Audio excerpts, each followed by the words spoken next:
Okay, let me do this again. Thanks, Typhon.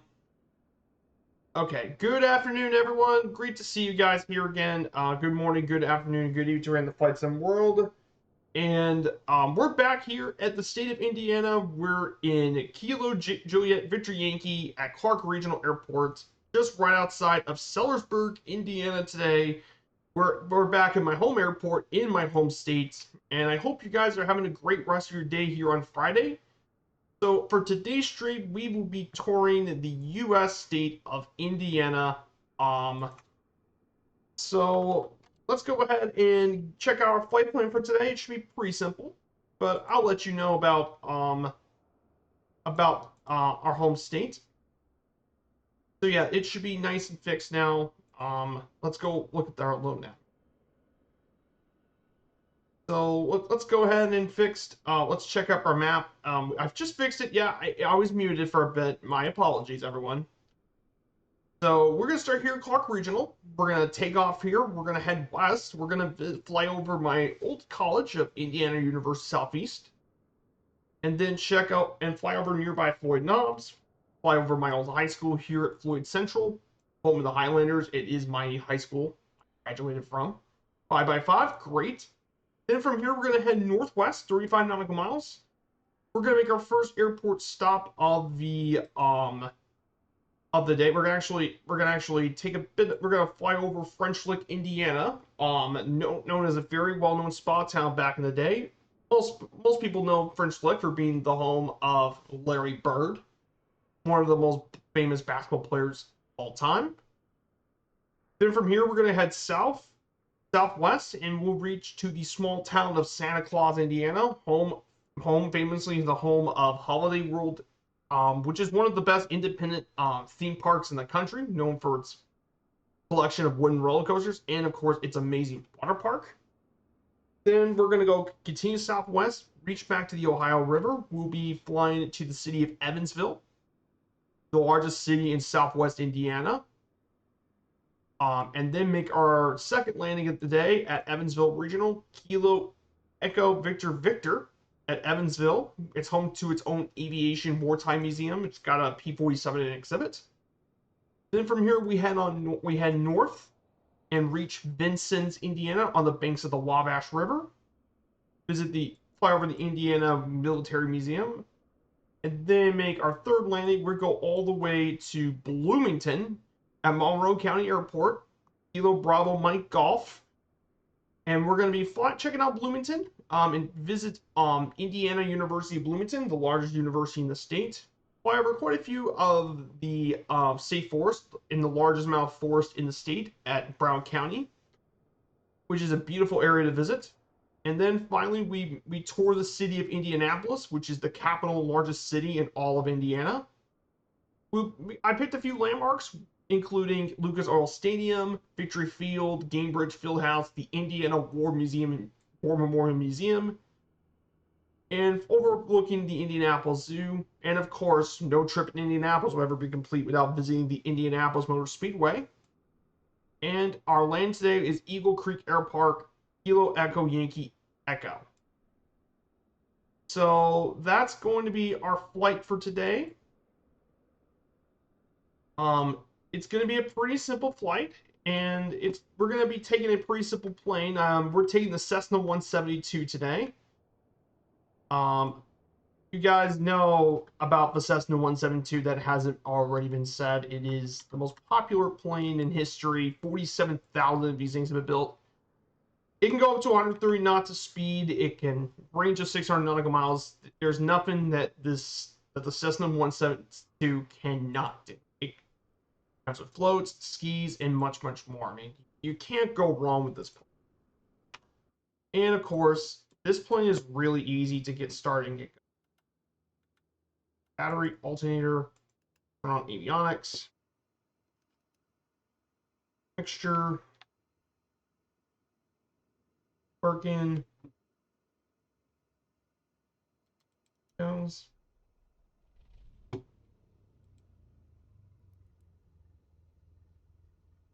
Level.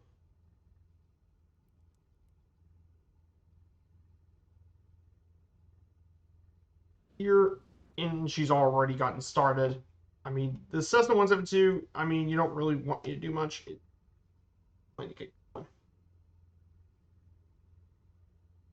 And we can go ahead and turn on the pipe heat, beacon lights, taxi.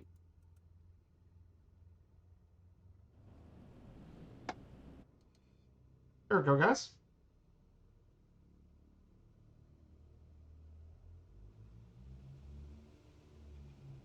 Sorry about the dude. He was in my way. So, we're gonna take off from runway 14, here as well. Let me go ahead and grab some music here. So, a bit of information about my home airport. This is Clark Regional, located here in Clark County, Indiana, located 5 nautical miles south. Actually, it's 5 nautical miles north of the Central Business District of Louisville, of Jeffersonville, Indiana, and it's located in the town of Sellersburg, which I'm from around that area. It's actually a GA reliever airport, for the area.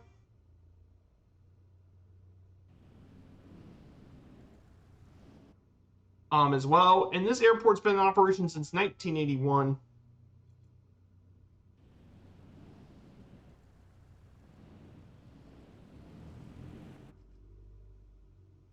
There's no commercial operations, but mainly it's for GA Airport. Currently has 2 runways. We have 1836, which is 5,500 feet, and 1432, which is the one we're going to be taking off here for today, is about 4,000 feet. Though there are undergoing plans to extend the runway to 7,000 feet. It's currently going through construction right now. And it's home to a couple of FBOs, mainly like Honecker Aviation, Gier Aviation, and multiple flight schools. Make their home here at Clark Regional.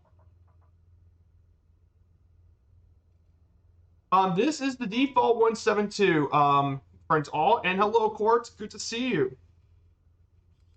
Good to see you, my friend.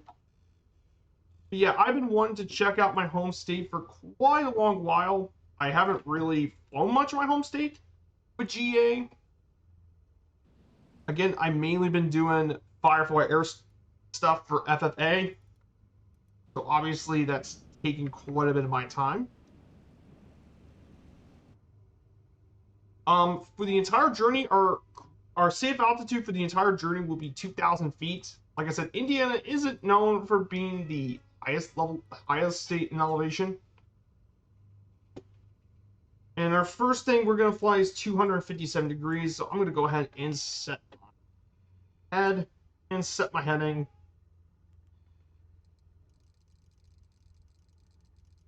$250. So power, and this thing forward. I'm doing very well, Court. Good to see you. I'm doing really well, and it's about time I did some flying around my home state for a bit. So we're gonna go ahead and 45 knots, 50. Once it reaches 50, we can safely take off. Rotate, and it's up. Like I said, Cessna 172, you don't really need that long of a runway with the 172. It's not going to be a world beater in takeoff, like let's say an X Cub or even the Kip Fox and all that. But it's not bad. The takeoff distance isn't bad on a plane like that. So we're going to head and circle around the area for a little bit.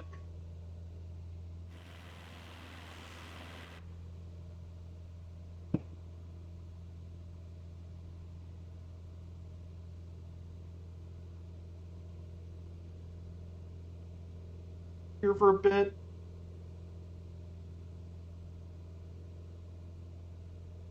Yeah, there's quite a few quarries down here. Apparently it's concrete quarries and all that. So down below. Continue rising up.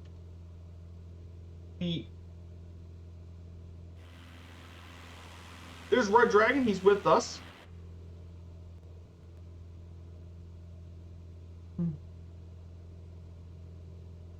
Let's go ahead and autopilot heading Yes, let's go 6. So we're going to be cruising around 125 knots. That's where we're going to be cruising. So as a local and a native of the area, there's quite a few things I do know about this place. To our left, you actually see a bit of downtown Louisville, Kentucky. To our left,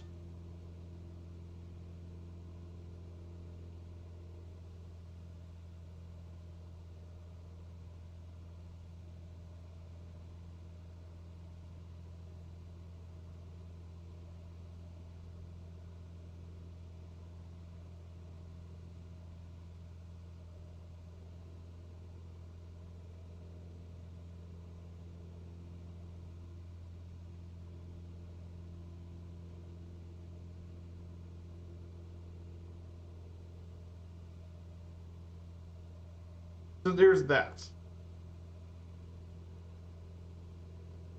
Oh yeah, the caribou scene's fixed. That's correct. Microsoft came out with an update for the caribou yesterday. Came out with their update. So the caribou is gonna finally get some fixes, which is good. Caribou needed some fixing. So over here to our front of us is the Knobs area. This is the Knobs, which is the hilly part of southern Indiana. Southern Indiana is much more hilly compared to central and northern Indiana.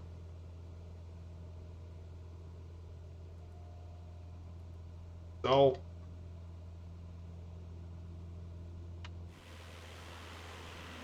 let's take our showcase camera for a bit, our drone cam. Let's see what we can find out. Um, so we have Red Dragon with us in the prop. Um, so right over here is the campus of Indiana University Southeast, known as the Grenadiers. This is one of the many campuses around Indiana, all around the country of IU. It's part of the IU system. So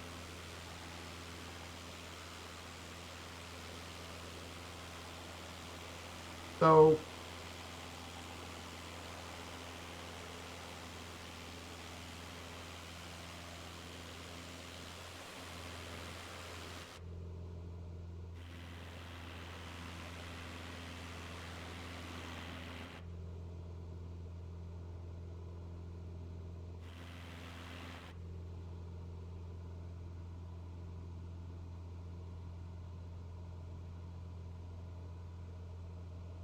oh yeah, the caribou. It's not just the caribou that got updated yesterday. Quartz, the AN2 and the AN225 all got updates yesterday. Um, so all three of those planes, if you got them, they have updates, so they'll fix most of the issues.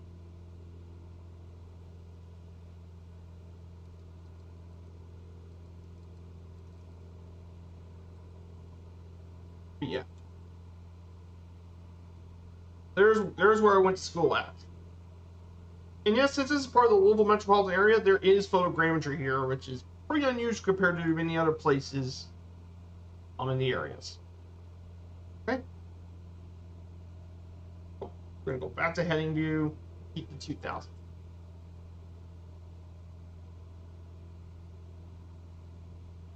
Oh, you have the plane with the Bose audio. Ah, cool. Yeah, the Cessna 172 is a great plane. The Bose audio really does help. But like I said, I don't mind flying with the standard version at all. In fact, I enjoy flying the standard version as well.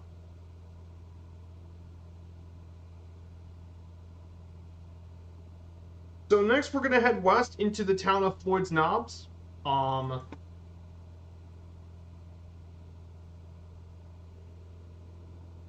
Floyd Knob, Indiana, one of the small little towns here in the state. And it's named after Colonel Davis Floyd, who was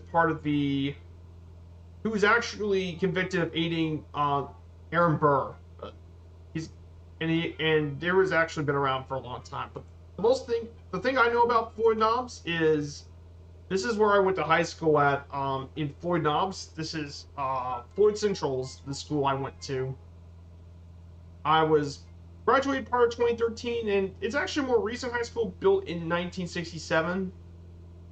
Currently, there's about 1,800 students. and they're known as the Highlanders. So I think we'll see the high school here pretty soon, where I went to school.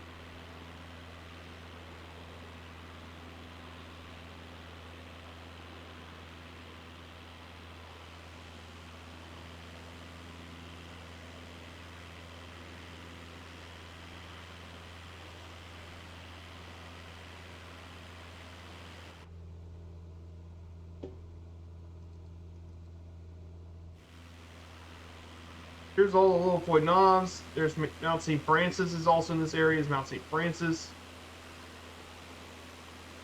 which you could visit the area.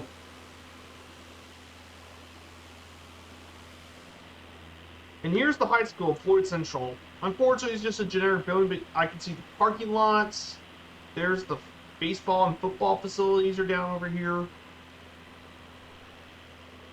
And then not far from it is the middle school, Highland Hills Middle School, right over here. So I went around this area is the middle and high schools that I went to.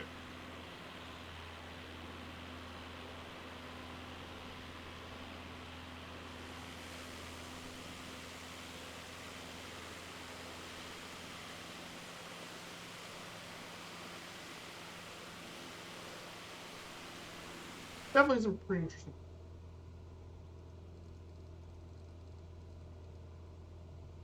So yeah, I want to ask you guys in the chat. I hope you're having a great Friday. Hope your Friday's gonna go well. I know the weekend's finally coming up for all of you guys.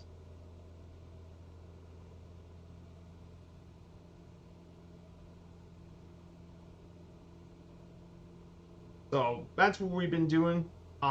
I know Sunday's gonna be an absolute mess of a day. It's gonna be the longest flight in the entire journey, which is gonna be absolutely insane journey that we're gonna be having. It's gonna be from Obihiro, Japan to Erickson Air Base in the Aleutian Islands. It's gonna be an absolute flight. It's gonna be 9-10 hours. It's gonna be the most insane flight I've done for the channel. It's gonna be nuts. So that's what I'm gonna do after stream is how do I prepare for it? So that means, and since tomorrow's also Mother's Day, I decided, to spend time with the family. I'm going to be starting the stream at 1200 Zulu, which is around 8 a.m., just so I can have extra time. So that's what I'm going to be doing on Sunday. So there's actually 2 bits of news I do want to cover today for Flight Sim. First is the new avionics and aircraft and avionics update 2 for the 787 and 74. So they came up with its own patch notes and all that. So the beta is out. So I'm curious to see how the beta is for the people who tried it. But I'm just letting you all aware. But the full release is scheduled for June 23rd next month. So it's going to be pretty exciting to see. I'm personally just waiting to full release to get to try out the 787 74. I'm waiting for the thing to get cleaned out. So that's what I'm going to be. And then one more news is the folks at Fly Simware, the ones who made the C414 Chancellor, and they're also working on the Sierra C24 Beechcraft Musketeer and Learjet. They have announced another new plane for MSFS. The Lance Air Legacy is coming to the sim, which is a high-performance home-built plane known for its speed and efficiency. And it's going to be something that a lot of simmers have been wanting. And they said it's set to be a meticulous recreation. And apparently, the team of Fly Somewhere is building an exact copy of a real-world Lancair, the N321 Starhawk. So they actually got an external scan of the plane to get an accurate 3D model with interior scan and all that.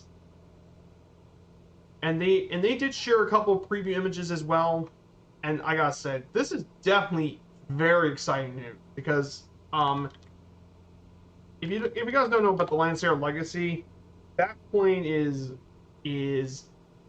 is absolutely insane of a plane. I mean, the Legacy, like the higher performance version of the Legacy, can cruise up to 240 knots in a range of 1,000 nautical miles.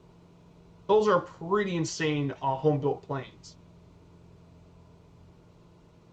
But yeah, no one flies similar, and all the hard work they've done bringing the 414 and all that, I think they'll do really, really well with the Legacy. It'll be another great GA plane to add to the library.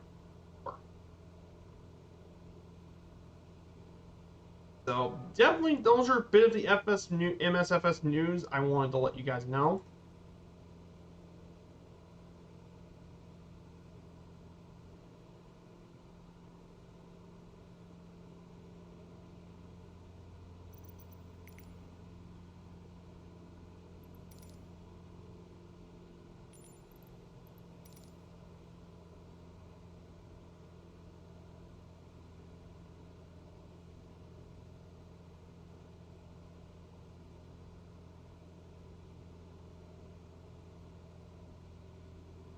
So yeah, that's definitely some pretty big MSFS news.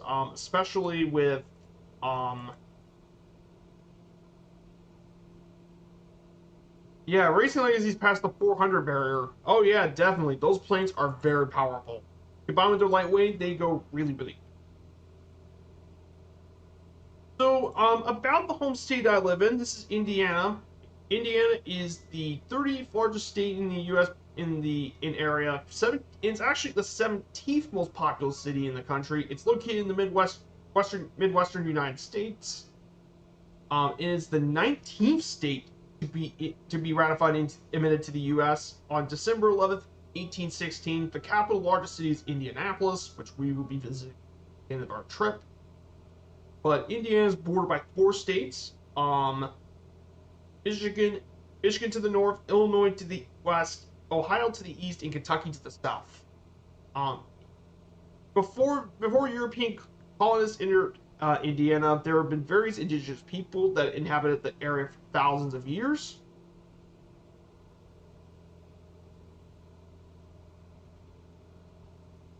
And many of the people who settled in Indiana came from New England and New York. In the northernmost states, central Indiana is mainly about the Mid-Atlantic states and in Ohio, and southern by settlers from the upland south, Kentucky and Tennessee. Indiana currently has a diverse economy with a GSP of $352 billion, and is home to two professional sports teams: the Indianapolis Colts of the National Football League, American football as you call it, and the National Basketball Association's Indiana Pacers.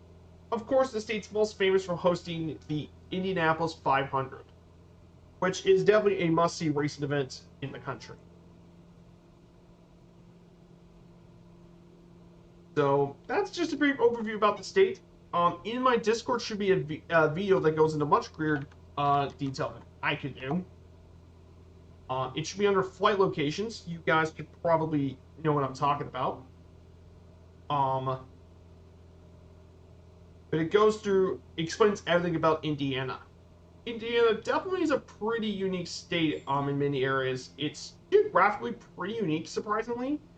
I know much of Indiana's flat, but it gets much more interesting when you enter the southern part, which you have valleys and rugged hilly terrain, which makes it pretty unique. And of course, southern Indiana is known for that because of its famous limestone. Indiana is very famous for its limestone.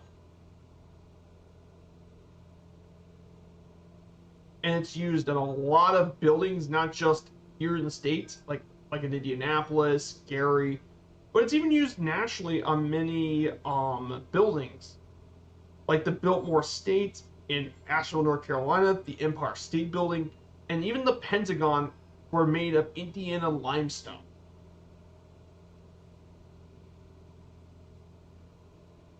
And Indiana limestone is also the state stone of Indiana, which is rightfully so.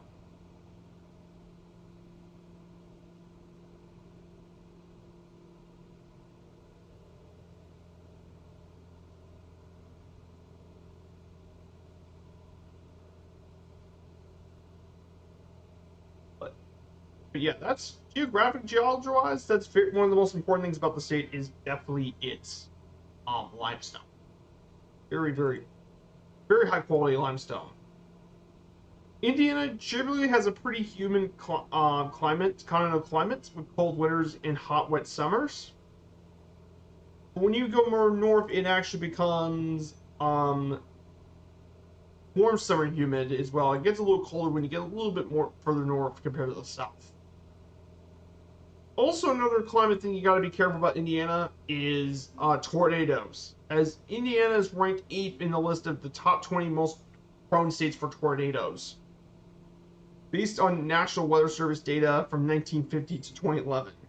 So Indiana is also pretty vulnerable to tornadoes. So not as vulnerable as the other tornado states like Oklahoma, Texas, Arkansas, Kansas, and Missouri, for example. It's not Indiana is not as vulnerable as them. They are, but they still have really, but still tornado prone. So you do gotta be careful about tornadoes. So just gonna let you guys know that about Indiana's stuff. But I know a lot of you saying to yourself, though, I know some of you guys are gonna be asking this question: what the heck is a Hoosier? Um, so, um, now the term Hoosier is really interesting. Apparently, the etymology of the word Hoosier is very disputed, but the lean theory for it is advanced by the Indiana Historical Bureau and Indiana Historical Society has been its origin in Virginia, the Carolinas, and Tennessee, as a term for a backwoodsman, a rough countryman, or a country bumpkin. But there have been other theories about it.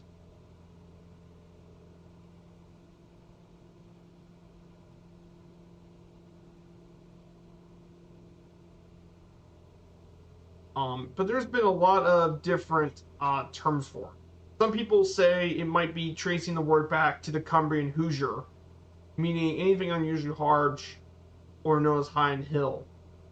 And it's named after somewhere in Scotland, not the Hoosier term. But basically, that term is what people call Hoosiers. In fact, that etymology is so beloved by the people of Indiana that even its main university's team, Indiana University, calls themselves the Hoosiers, which is Indiana basketball. Just something to keep you guys a little bit noted. So,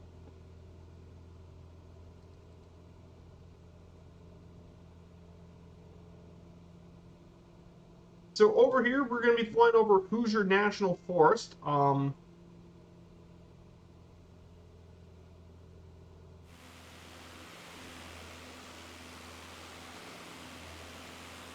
This here is Hoosier National Forest and everything.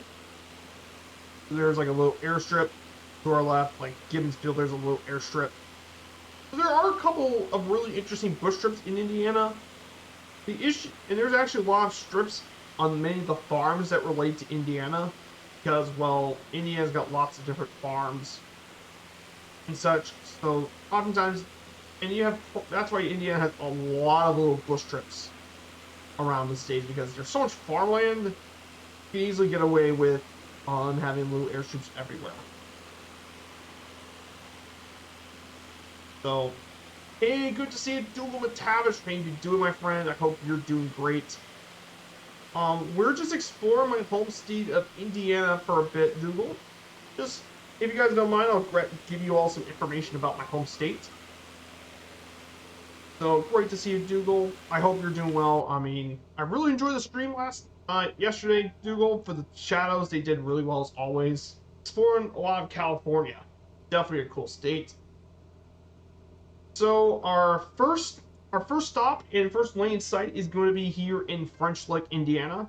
Population at the time of the 2010 census was actually 1,800 people. But French Lick was actually originally a trading post for the French that was built near a spring in Salt Lick. And the community was once known as Salt Spring in one of the maps from 1837. But the town itself was actually founded in 1857. And this area is famous for its sulfur springs, which in fact it was actually commercially exploited for a lot of medical benefits. And by the later half of the 19th century, French Lick, Indiana was famous in the US as one of its big spa towns throughout the country. In fact, the town even gained even more notoriety in the 20th century, as it featured casinos attracting celebrities such as the legendary boxer Joe Louis, the Brown Bomber, composer Irving Berlin, and even the notorious gangster Al Capone has French Lick. And of course, French Lick is famous for its casino resort. That is where most of the entertainment was. Um, and FDR even announced his intention to run here at the French Lick Springs Hotel. But the town is most famous for, besides its salt springs, for being the home of Larry Bird.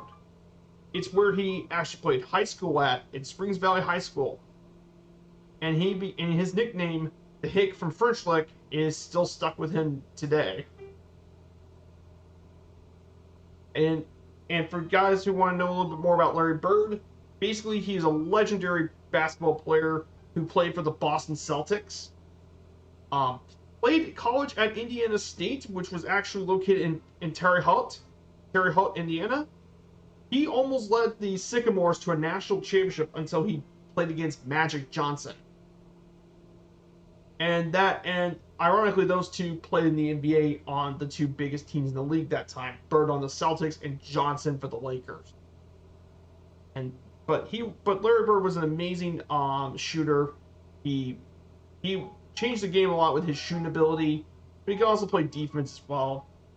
And he's a 3-time champion, 12-time NBA All-Star, which meant he was one of the best players in the league, and 10-time All-NBA All-Team member. So definitely one of the great players. Definitely a guy you want to check out. So yeah, that's just basically.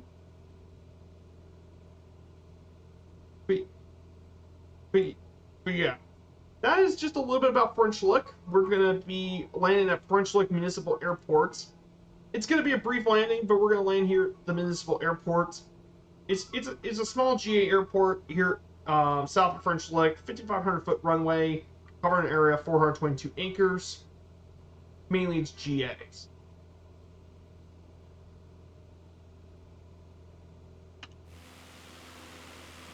So we have Red Dragon here with us in the prop. So here is the little town of French Lick, Indiana. It's, again, not a big one. And up here in the north is the casino area. This is the little town of French Lick in the casino, but you can definitely tell it is not a big town. But it's definitely a very well-known little gym in the state of Indiana. Autopilot, flight director off. Um,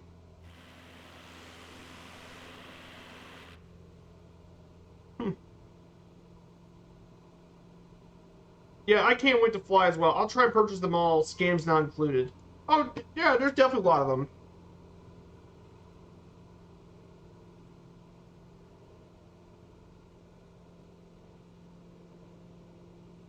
So, Super Typhon, if you get MSFS, will you probably get the normal version, or are you going to try and get the Premium Deluxe Edition? Super Typhon, because that's probably important. Because yes, Premium Deluxe and Premium Deluxe and all that is going to cost you extra, but it will give you discounts for any of the MSFS planes that come out on the Microsoft Store. It will come out. Yeah, go premium. Yeah, that would definitely be a good idea. But no, but seriously, it would be better. Plus, all the Asobo planes like Local Legends would be cheaper, which I think would definitely be pretty good. So here's our landing. We're gonna land at runway 26 here at French Lick. So, but yeah, great question. But yeah, I do like the Cessna 172. It is still a long time favorite of mine for a good reason. I always like flying the 172. You can't go wrong with it.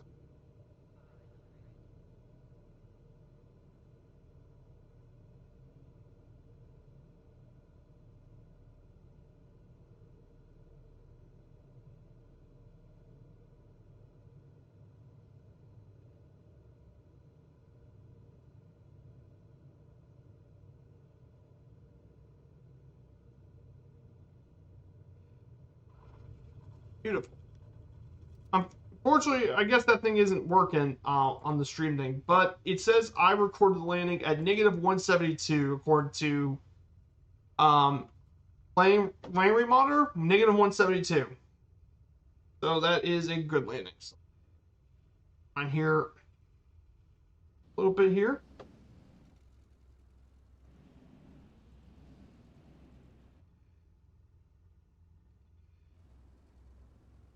So we can go ahead and check out Red Dragon's landing. He's going to be attempting to land here.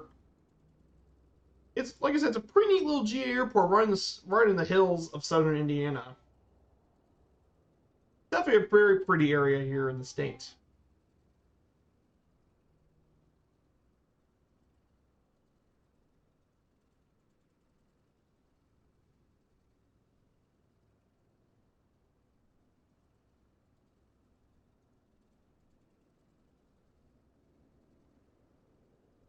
Yeah, let's see what you got, Red Dragon.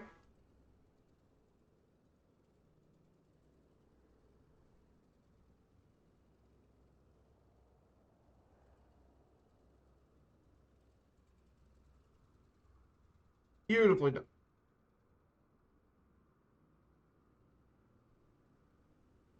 So beautifully done, Red Dragon. Nicely done. You're bouncing. Oh, we made it there all right.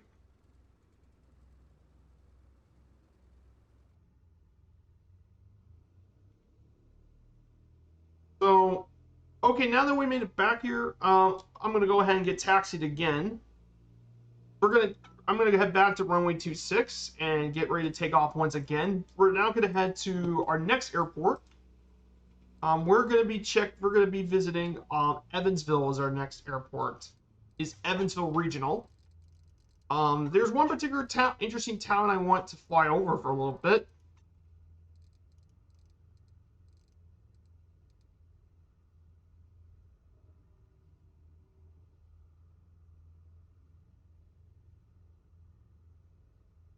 Yeah.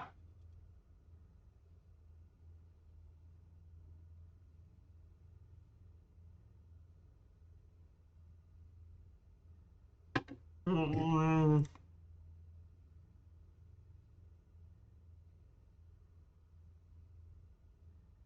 but yeah, French Lick, definitely a very, very cool small town. It's got the resort's got a national register of historic places as well.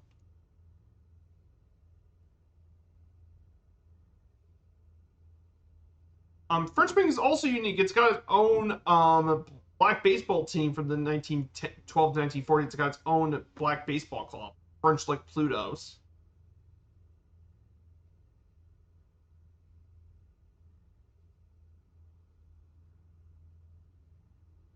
So pretty cool stuff. But yeah, there have been a lot of notable guests in French Springs. The hotel it also includes notable guests of the famous hotel include John Barrymore, the the famed Howard Hughes Jr. You guys probably were aware of him. Lana Turner, Bob Hope, Bing Crosby, Duke Ellington, and Louis Armstrong are all entertainers that have visited the place. Even some politicians like FDR, Harry S. Truman, and Ronald Reagan even came here to visit. But basically, there have been a lot of people who checked into this hotel and resort area. That was my first landing in the Pap Skylark.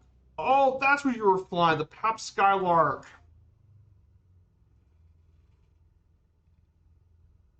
Oh, I see what it is. I get it. It was a 1930s airplane. Oh, that's what it was. Oh, that's the Lionheart Creations plane. Okay, I don't have that, so I didn't know about it. Yeah, the ground fact was kind of rough. Yeah, I saw you bounce. I hope you made it all right, my friend. If it's worse, then you... Let's go ahead and get this bird taken off. One of the really cool things about the Cessna 172 is, like I said, it's easy to trim. It's easy to get this thing moving. You want to. Oh yeah, and by the way, this is at the Firefly Air livery, Cessna 172. Oh yeah, and by the way, guys, I do have an announcement for you. Um, so so later today, I'll be on Two Tone Murphy's stream. I'll be the scavenger hunt leader for once again be one of the scavenger hunt leaders. I'm be for tonight's scavenger hunt. I'll be the leader of Team Four, taking the DHC2 Beaver once again. But I will be one of the team leaders once again for the scavenger hunt. I won the last scavenger hunt, so maybe again I'll go back to back with another victory in that scavenger hunt. Yeah, most don't know about that one kind of the plane. Exactly. Not many people know it's a one of a kind plane for sure. A very rare plane back in the 30s.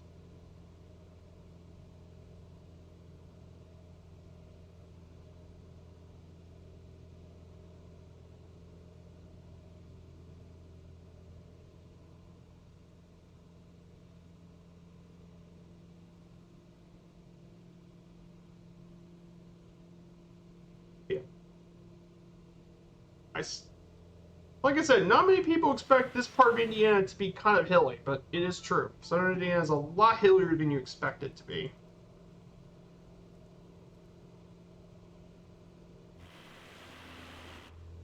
Well, but yeah, a lot of this part of Indiana can be quite hilly, and foresty. Like Southern Indiana is definitely the more foresty, hilly place. So if you want to find any bush strips in Indiana, you definitely want to go to the southern part of the state. It's definitely got some really cool little strips around. So definitely some pretty cool areas. We're also gonna be flying over Patoka Lake is where it is. Which is also not far from here is Little Patoka Lake.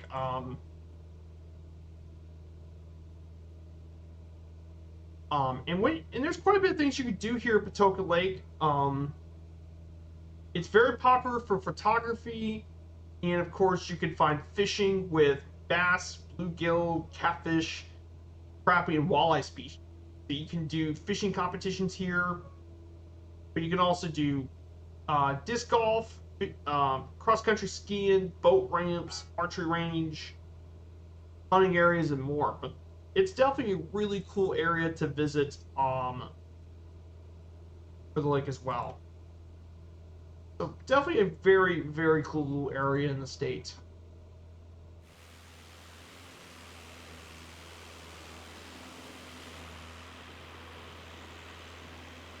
Hey, good day to you, Scoop. How you been, my friend? We're just checking out the Hoosier State for a bit for some GA flying.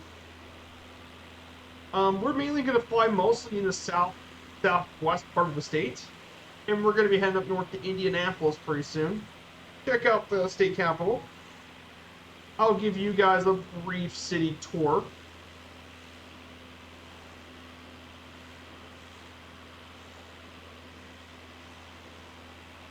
So, good to see you, my friend. I hope you're doing well. Yeah, thank goodness it's Friday. Woohoo! Yeah, Friday. I'm doing great. Yep, I'm just getting ready to face one last chill stream until we go after the 10-hour flight Sunday. I should probably make an announcement on my stream to let you guys know about the 10-hour flight that's going to be coming up very, very short, very, very soon. Yeah, here's Patoka Lake, everyone. Beautiful area. Here in Indiana.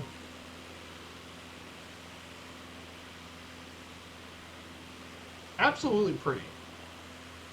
Hey, Captain Tiffany, good to see you. I've already went to IU, not IU Bloomington.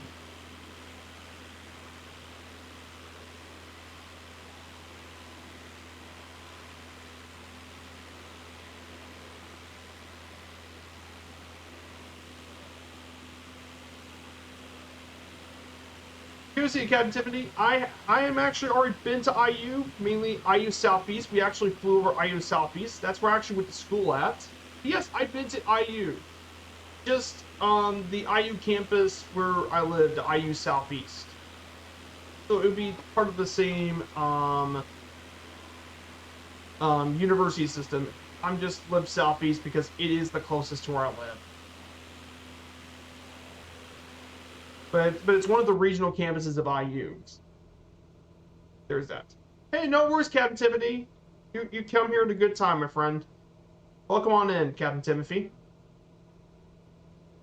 So yeah, we're just turning around my home state for a bit. Oh, I have not seen the add-on for Notre Dame in South Bend.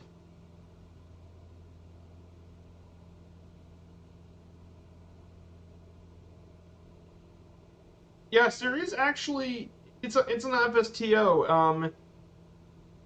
And that is Notre Dame Stadium, which is absolutely incredible. Though I would love to visit Notre Dame Stadium in South Bend. So if you guys aren't aware about what Captain Timothy said, Notre Dame Stadium is located up in South Bend. It's the main American football facility for the Notre Dame University, which is a very prestigious private Catholic school up there. And Notre Dame is universally famous for its football program, which has been one of the most historically storied programs of college football. And South Bend's, I've never been to South Bend in real life, but I know very well about this the city. It's got the Studebaker National Museum of all the Studebakers that were made there as well. So definitely some pretty cool stuff. But yeah, it's a great little add-on. I learned to fly back in Michiana. Ooh, nice. That sounds cool though. Flying around Michigan, Indiana. That is very, very cool. I would love to fly in real life, but that is definitely cool flying around Michiana. That's great. That's really cool to hear. So, and again, Michiana for those who don't know, is basically the northern part of Indiana, right around Michigan, which includes like Elkhart, South Bend, and Angola, Indiana, right up to Michigan City is Michiana, which is way up in the north. Yeah, but definitely really cool to Captain Timothy. So, and guys who come here for the first time, I don't just stream on Fridays. I also stream Wednesdays and Sundays. This Sunday is going to be another leg of the Britley DC3 journey, and it's going to be the longest leg of the trip, 1,400 nautical miles.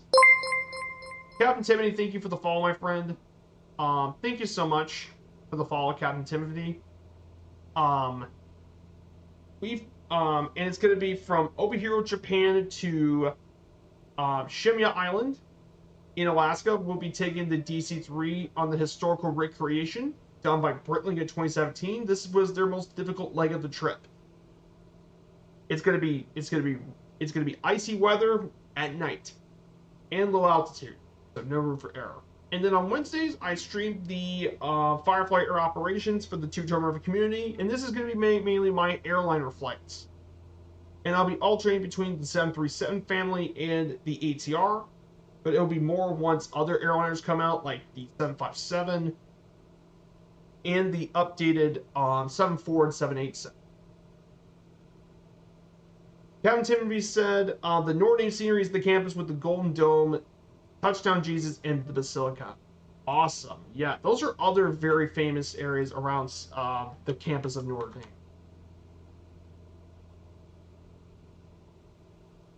So the little town we're going to be flying to today, right now, we're going to be heading to, the town we're going to be flying to today is Santa Claus, Indiana. Yes, there's actually a town in Indiana named Santa Claus. There's some pretty interesting history about the little town. So originally, Santa Claus, Indiana was founded as Santa Fe back in 1854.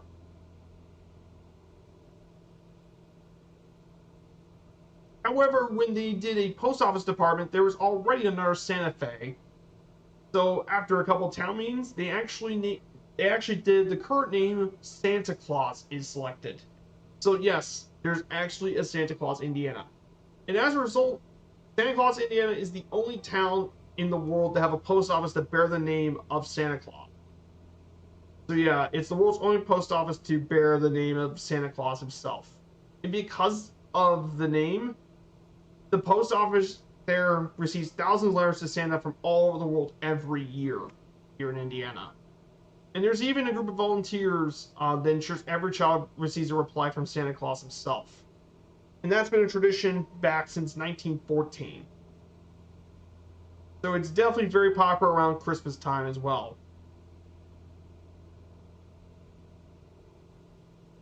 But but Santa Claus has really grown since the 1990s as well, which was 927 in 1990, and right now it's around 2,500 people live in Santa Claus, which has grown considerably. However, Santa Claus is most famous for several of its tourist attractions, including Santa's Candy Castle, which is dedicated to candy and all that. But of course, there is one big thing we got to talk about Santa Claus, Indiana. Probably home. Sorry, can't stay. Enjoy the flight. Catch you later. Thank you so much, Captain Timothy, for coming by. I hope to see you again on soon, and I hope you have a great rest of your day. Good to see you, my friend. Hey, Comic Crazy, good to see you. Great stream last night, my friend. So check out Comic Crazy stream as well. So yeah, you were flying up Vermont yesterday. Vermont definitely a very underappreciated state in the country for a lot of the bush stuff. It's actually pretty hilly up there in Vermont. That's because yes, this part is part of Appalachia, so it does go up through Vermont. So currently, right now, Comic Crazy, we're flying around the state of Indiana. We're heading to Santa Claus next. Yes, the only town in the world with the name Santa Claus, Indiana. But Santa Claus is most famous for being the home of one of the best independent amusement parks in the country, Holiday World. Which the theme park opened back on August 3rd, 1946. It celebrates the different holidays, including Christmas, Halloween, Thanksgiving, and 4th of July. It was originally built as Santa Claus Land, but it grew into the modern Holiday World in the 1980s. But it became a household name thanks to its 3 wooden roller coasters: the Raven, the Legend, and the Voyage. And they also added a steel roller coaster, Thunderbird. And of course, pairing up with a really good set of rides is its top-ranked water park, the Splash and Safari, which contains 2 of the world's longest water coasters, Wildebeest and Mammoth, like 2 massive water coasters. And it also contains a dual water coaster, a cheetah chase, water slides, and family raft rides as well. But it's a very famous tourist attraction here as well. But I haven't been to Holiday World in years. I can't, that's great, LOL. Yep. But yeah, I can't wait to visit Holiday World soon in the future. I can't wait to visit. I haven't got a chance to ride the Legend or the Voyage or Thunderbird. I want to ride those rides here at Holiday World. And also to check out the water park too, because I know, the water park is the perfect area to just chill out and just stay cool. I mean, you can't get an area better than that. So we'll be flying over Holiday World shortly. In fact, I think we're actually reached Holiday World now.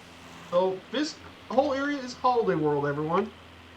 Unfortunately, the sim might not be able to show it all, unfortunately. But if you guys want me to, I can actually post the link to Holiday World for you guys. Here it is. Here's the link. Click on. So this here is Holiday World. Unfortunately, I don't know if it's on F Flights and TL. I might not have it, unfortunately. Like I said, I don't have too many add-ons. Yeah, here's the parking lot. Okay, here's actually Holiday World. Let's see, there's the water park. There's the parking for all this. There's the roller coasters. Yeah, this is the entire park.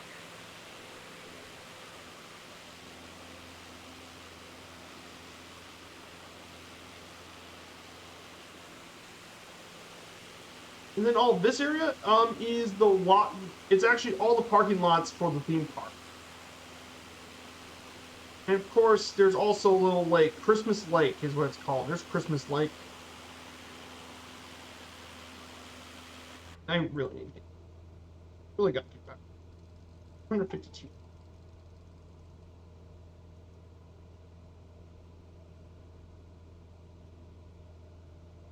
Hey, Captain Butters, great to see you, my friend. Great to see you, Captain Butters. Yes, I am ready for tonight, Butters. I'm ready to lead the team again, and hopefully win again.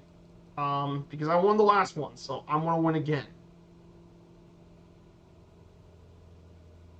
But great to see you, Captain Butters. We're just turning around my home state, Indiana. Definitely a very historic little place for sure.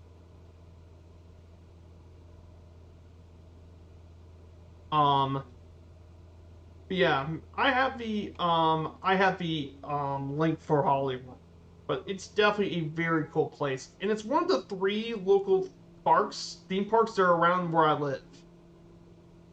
The others are being Kentucky Kingdom, which is actually the closest park. It's actually my local park is Kentucky Kingdom. It's just a hop through the bridge to Louisville. It's right next to Louisville International and Churchill Downs. And then the other one is all the way up in Cincinnati. It's Kings Island up in Mason, which is northeast of where I live. But I mean, I got three pretty good parks around where I live. You have Kentucky Kingdom, which has got some new stuff. It's now owned by the people of Dollywood in Silver Dollar City. Obviously, you have Hollyworld, which is a great independent park. And then Northeast is one of the best parks in the country, which is Kings Island. Basically, there's a lot of really thrilling areas if you like roller coasters and all that. You got three really good choices from.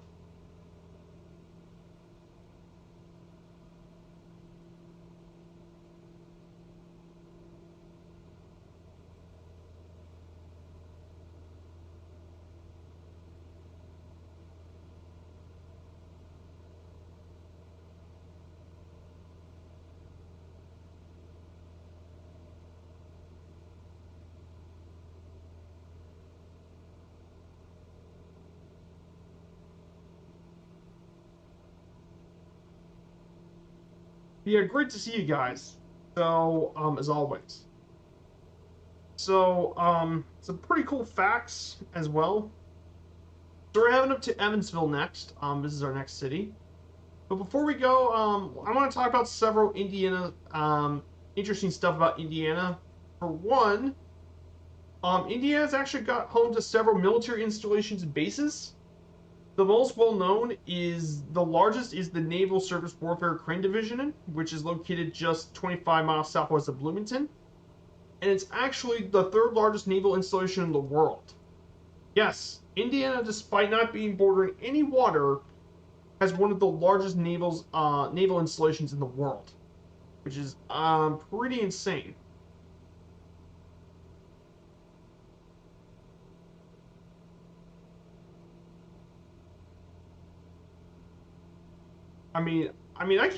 I can't believe that you could find a military installation in Indiana of all places. That's pretty hilarious.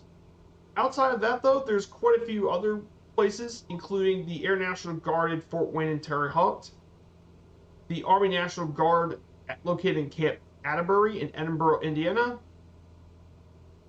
There's the Muscatatuck Train Center, located in Butlerville.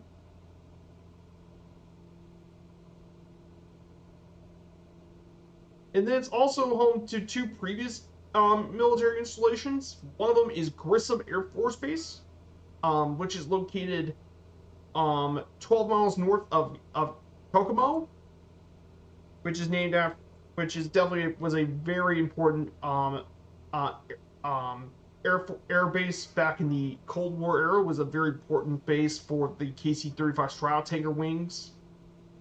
The other was at Fort Benjamin Harrison near Indianapolis.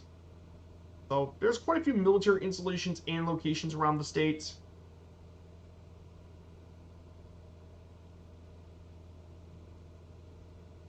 And Indiana is also rich in culture too. So Indiana is rich in cultural heritage. For one, Indiana is home to some really important literature works from many Indiana authors.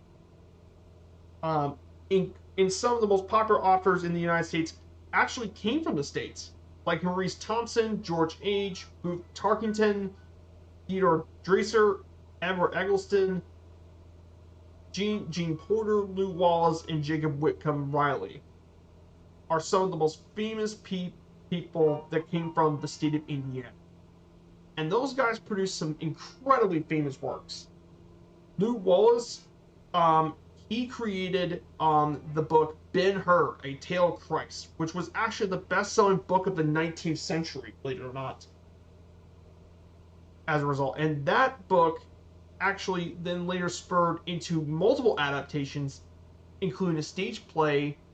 And when most people think of Ben-Hur, it's actually, most people think of the 1959 film Ben-Hur, which was directed by William Wyler, and it became one of the greatest movies of all time. It is the second highest grossing film in history at the time, and it became one of the greatest movies of all time.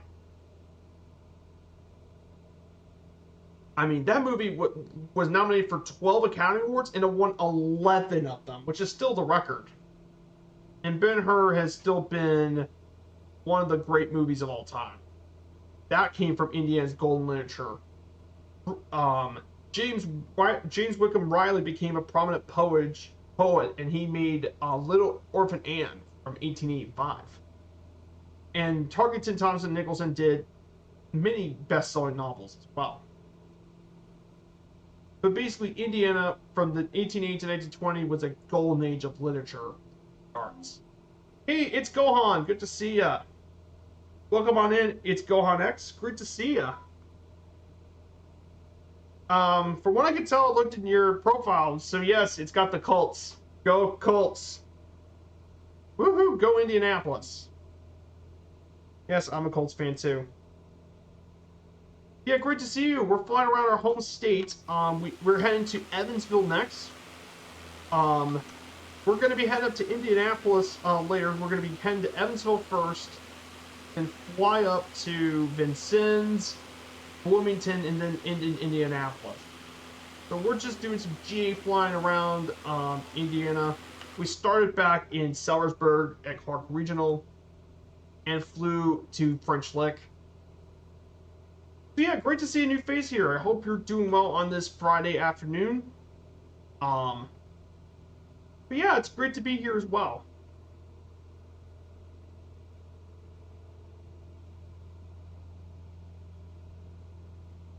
So I do have my Discord up for you guys as well. So I have my Discord.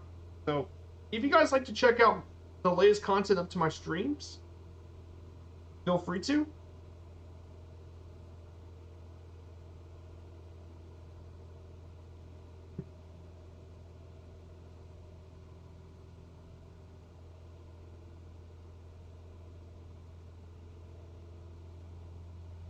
So yeah, great to see you. It's Gohan. I hope you're doing well. So we're heading to Evansville next. Yeah, this is definitely a pretty cool area. It's got a lot of forest. So we're gonna head to Evansville next. Evansville is actually the state's third most populous city after Indianapolis and Fort Wayne, the largest city in the southern Indiana. It was actually situated on the oxbow of the Ohio River. The city is known as the Crescent Valley or River City. Early French explorers called it the Beautiful River,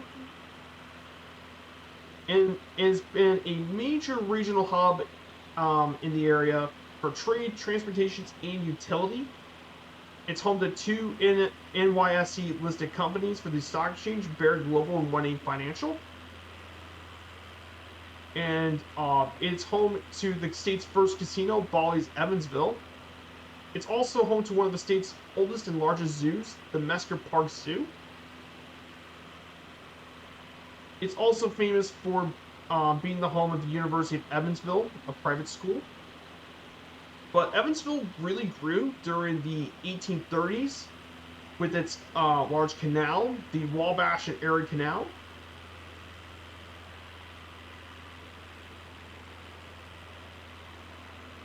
but it grew even more so during the second half of the 19th century after the Civil War, thanks to all the coal mining, manufacturing, and all that. And by 1900, it was actually one of the world's largest hardwood furniture centers, 41 different factories to make hardwood furniture.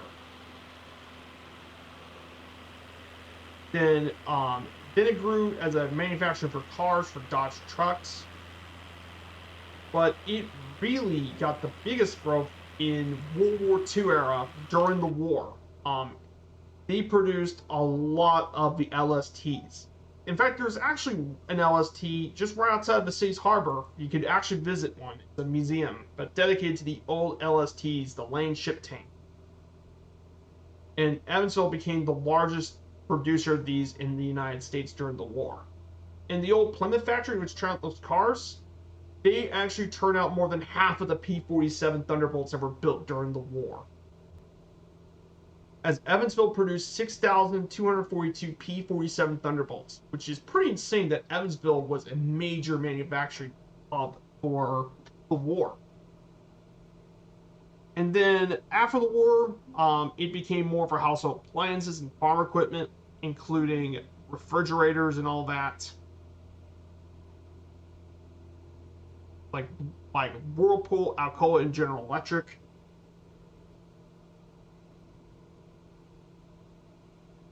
So Evansville definitely has a really cool history as well. Oh yeah, and we're also visiting. We're also going to fly over one more area here before we get to Evansville, and that's the Angel Mountains, produced by the Mississippian Cultures, and that's a U.S. National landmark. So we'll be checking out Angel Mountains for a little bit. See.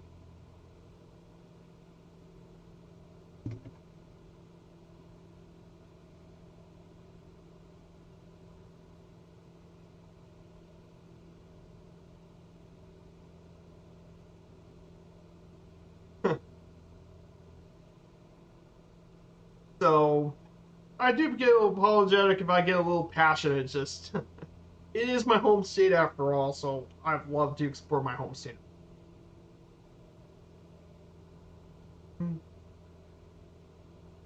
Like I said, not many people fly around the home state in The Sims, so I wanted to check it out. Yeah.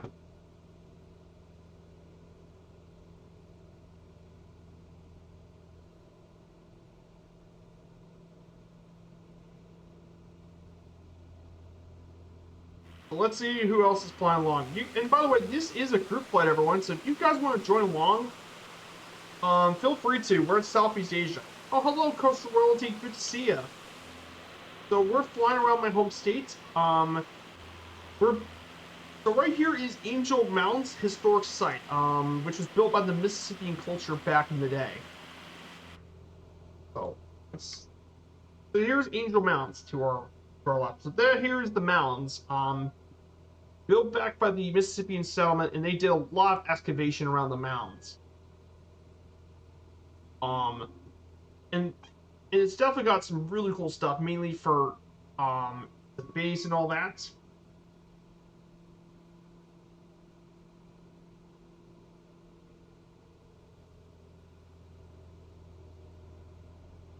But they have a central mound, which is actually among the largest prehistoric areas in the United States. Then there's a mound for a temple, Mount F, which is a temple, and Mount E is a trunket mound. But they have all sorts of different mounds they built for different purposes, like burial sites and all that. But it's got some really cool stuff. I definitely check that out as well. Is it haunted? No, Angel Mounds is not haunted though. But it's an old prehistoric Native American site back in the day.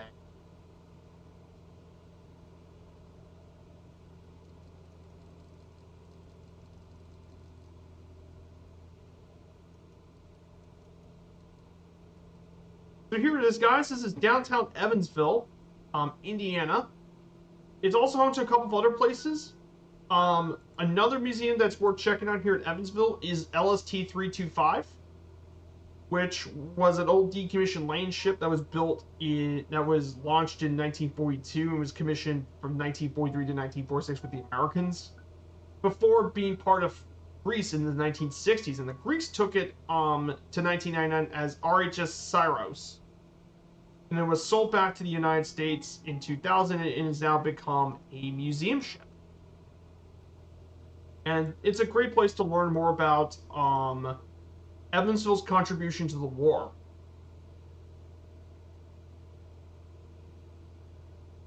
And she is still one of the last navigable LSTs in operation. And she can visit all sorts of different ports and stuff as well. But it's definitely a very cool little museum in Vermont.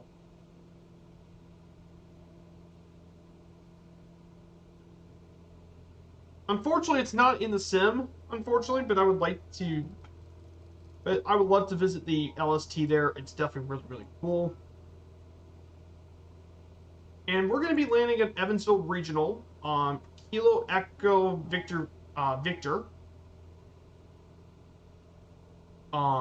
which is the main airport serving here in Evansville. It's got a few commercial destinations, including Orlando, Charlotte, Dallas, and Atlanta. But the really cool thing about this airport is it's been around since 1928. And it's the fourth largest airport in the state after Indianapolis, South Bend, and Fort Wayne. It features 3 runways, the longest being runway 0422 at 8,000 feet, then 1836 at 6,200 feet, and then 0927 at 4,000 feet, at 3,500 feet.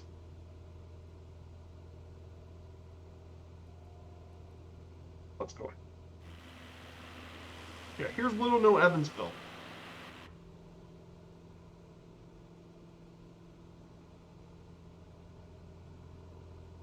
But Evansville actually opened a new museum in the area, which is the Evansville Wartime Museum, which is actually open up here as well. It's got a old museum.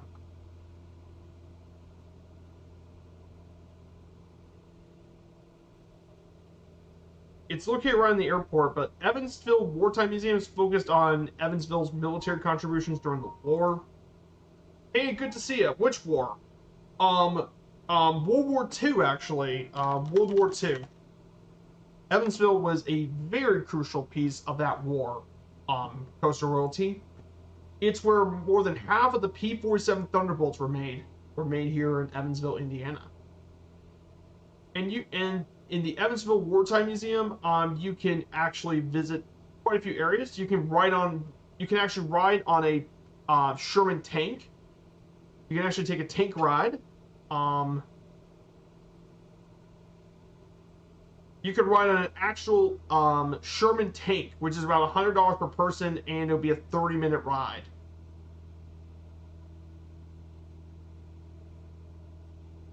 And it's going to be starting actually this month. Is you can down to an actual tank ride in a 1940s Sherman tank, which I would love to do that at some point. Riding a good old, you can't go wrong with a good old Sherman tank. I mean, you can't go wrong with Sherman, okay? Those are such cool tanks.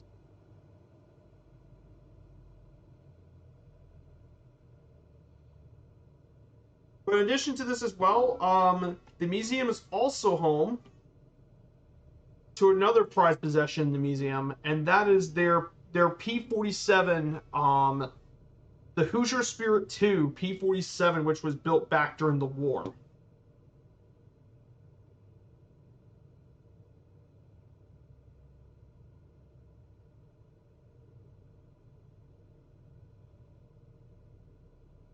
Hey, good to see you, Kingsman.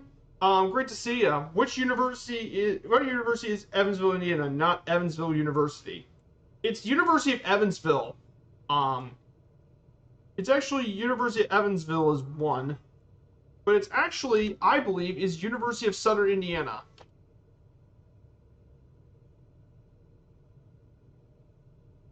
It's University of Evansville, but it's actually University of Southern Indiana on USI.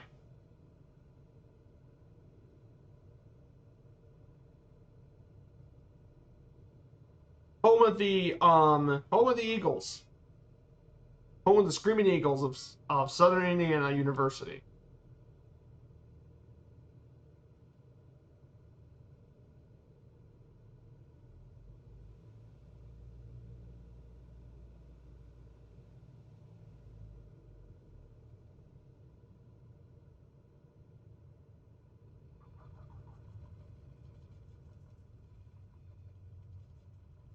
Yep, ding, ding, ding. Good job. But yeah, great to see you, Kingsman.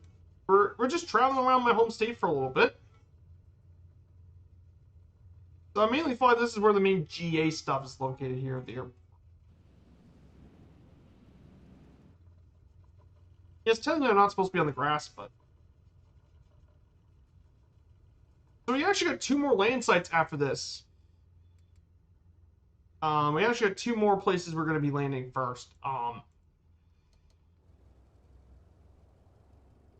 So we actually, let's see if we see. Oh, we have Red Dragon with us here. So this is Evansville Regional, everyone. Yeah, this is Evansville Regional. It's not a very large airport, but it definitely has some airline stuff you could do here. But I mean, if you want to go airline operations in Indiana, you definitely want to go to Indianapolis. Indianapolis or Fort Wayne would be the 2 airline places I can think of for the airlines, but mainly Indy, obviously. This is Evansville Regional, everyone. So let's get back to our Cessna 172. Um, yeah, that's not a tax credit.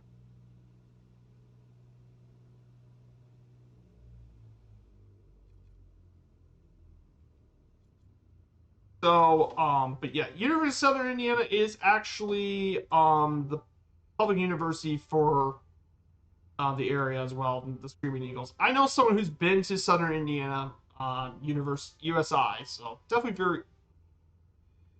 Yeah, I know a few people who's been.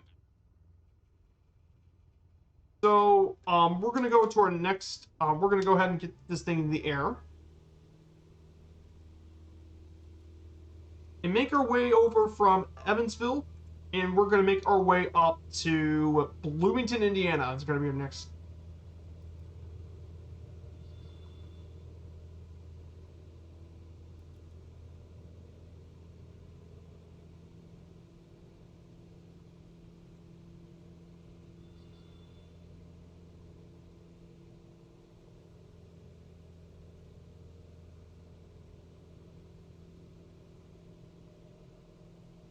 Yeah, there's some of the airliner terminals at the Gicnas.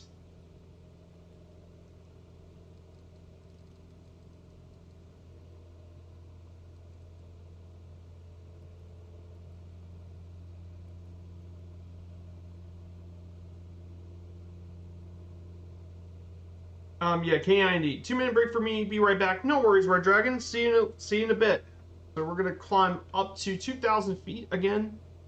Like I said, Indiana is not known for being hilly. So a couple more things about Indiana I do want to talk about for culture.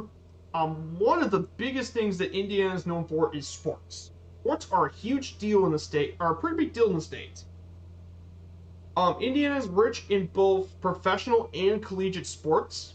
Um, Indiana's got a rich history in both those sports. But Indiana's most important professional sports, important professional sport in Indiana is basketball. By outside of Kentucky, Indiana might be the craziest sport that does basketball. I kid you not, Indiana is universally known for basketball. It's rich. It has among the richest basketball heritage in the country. Back to when the sport first came here, when James Naismith invented basketball in 1891. Indiana was where high school basketball was born. Was back in the 1891, where you have Indiana basketball. It's a tradition that goes back to the 19th century. Naismith visited an Indiana basketball state's final game, back in 1925, where there were 15,000 screaming fans, and he said this. Basketball really had its origin here in Indiana, and it still remains as the center of the sport, is here in Indiana. Indiana basketball is so strong that in 1986, the film Hoosiers actually came out, and it was inspired by a 1954 Indiana State champions Milan High School, which was the inspiration for Hoosiers. And it mainly dealt with Indiana basketball, which is pretty crazy. And trust me, Indiana basketball is an insane deal in the state. I, I mean, I don't want to. I don't want to sound like a broken record. I am not kidding.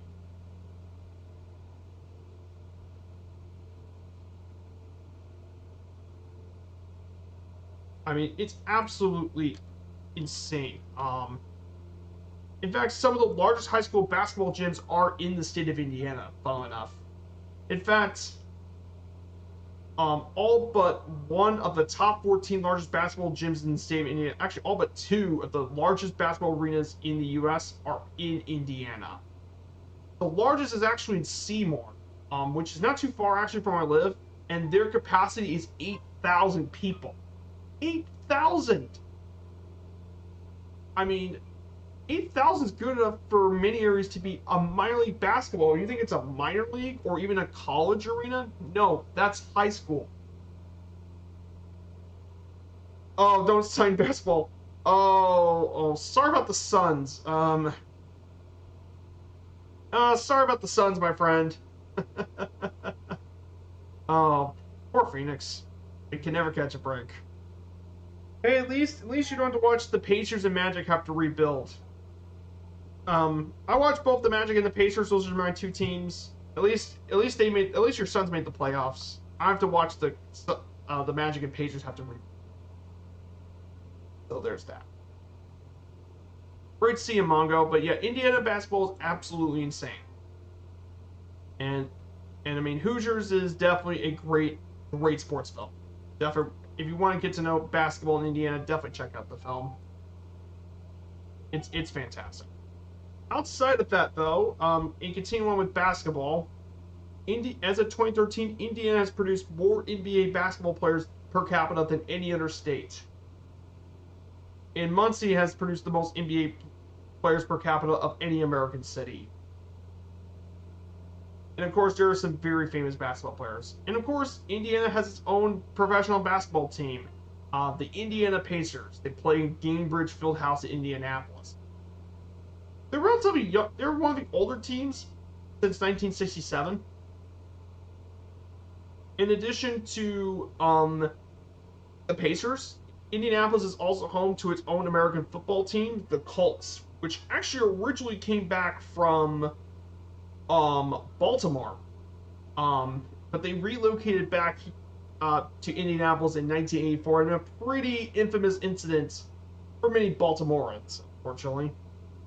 But the Colts are Indiana's other beloved sports team, and they even won a Super Bowl back in 2006, led by the legendary Peyton.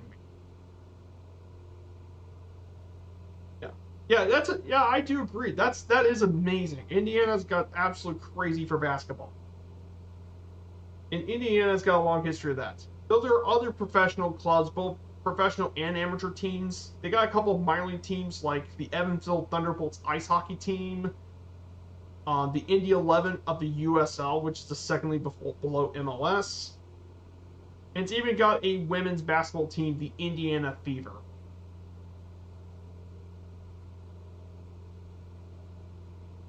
And of course, I also have to talk about college sports because, in addition to having professional sports teams, Indiana is also is well known for its collegiate sports. I mean, but there are three main universities I gotta talk about for Indiana's collegiate sports. Indiana University, known as the Hoosiers. We have Purdue, which is home of the Boilermakers, and finally, obviously, what Captain Tiffany said earlier, the University of Notre Dame, the Fighting Irish. All three of those schools are a big deal in their own right. And I'll go over each of those universities why they're a big deal. The first is Indiana University. They're known as the Hoosiers, obviously, which is what I got here. IU has been most successful in two major sports. First is actually their most successful sport, believe it or not, is actually men's soccer. You wouldn't actually believe it, but yes, IU is a soccer superpower in men's soccer. They've won 8 national championships in men's soccer. The other sport Indiana is most successful, and what makes Indiana so popular, is men's basketball program. I mean, they've won 5 national championships, including the most recent undefeated national champion, the 1976 Hoosiers team, led by the legendary head coach Bob Knight, who is one of the great coaches of all time, if you discount some of the personal stuff he's done. But in terms of him as a basketball coach, Bob Knight was really legendary. IU is a collegiate basketball powerhouse. Then we have the Purdue Boilermakers. They're IU's main rival, the famous Boilermakers. Now, Purdue has definitely been pretty better than IU in football, producing football stars like Glenn Dawson, Bob Greasy, and more recently, Drew Brees, who has become a future Hall of Famer. And of course, Purdue's also very successful in basketball, too. Unfortunately, Purdue hasn't won a national championship in basketball. They did reach 2 Final Fours. Though, in fact, Purdue is actually the most successful Big Ten team, winning 25 regular season Big Ten titles, more than IU.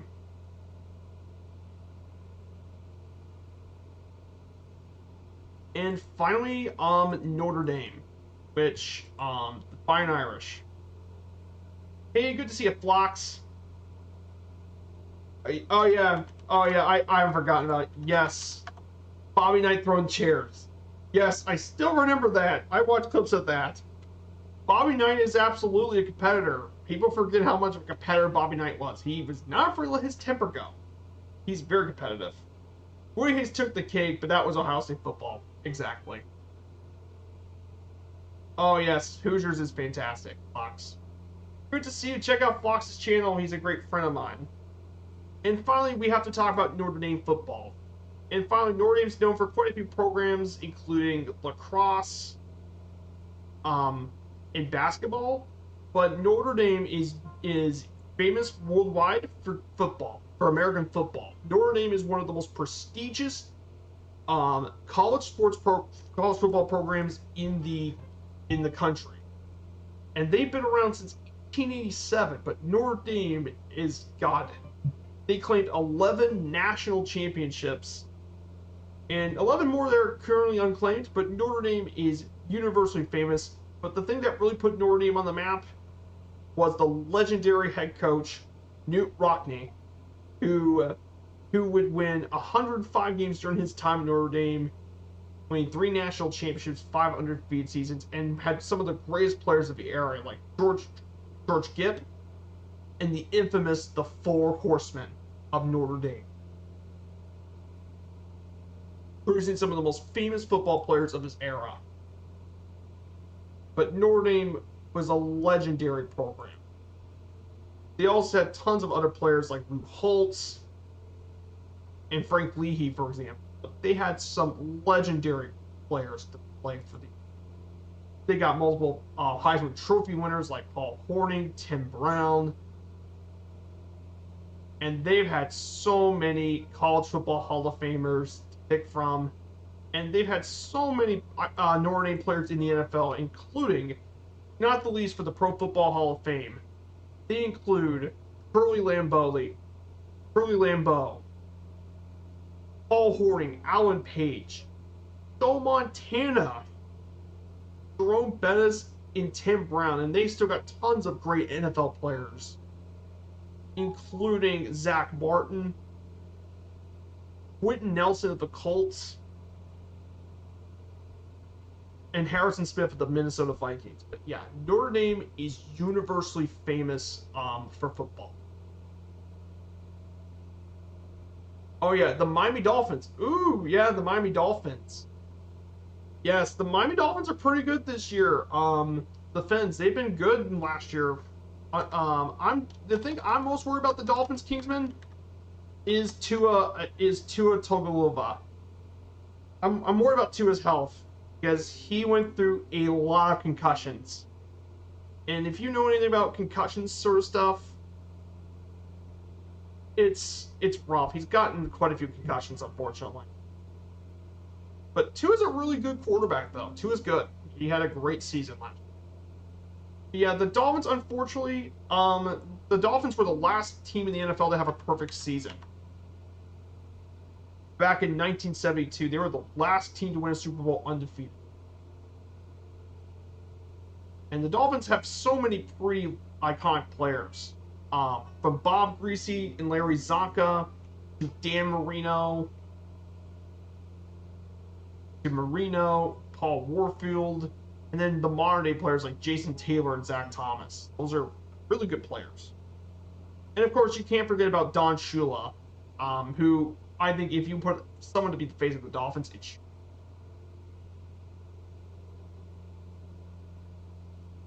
Hey, Viking Hammer, good to see ya. Seems like the 72 still has the multiplayer bug. Oh. Sorry to hear about that, Dougal. No worries. But here's Red Dragon, and here's the Dougal himself.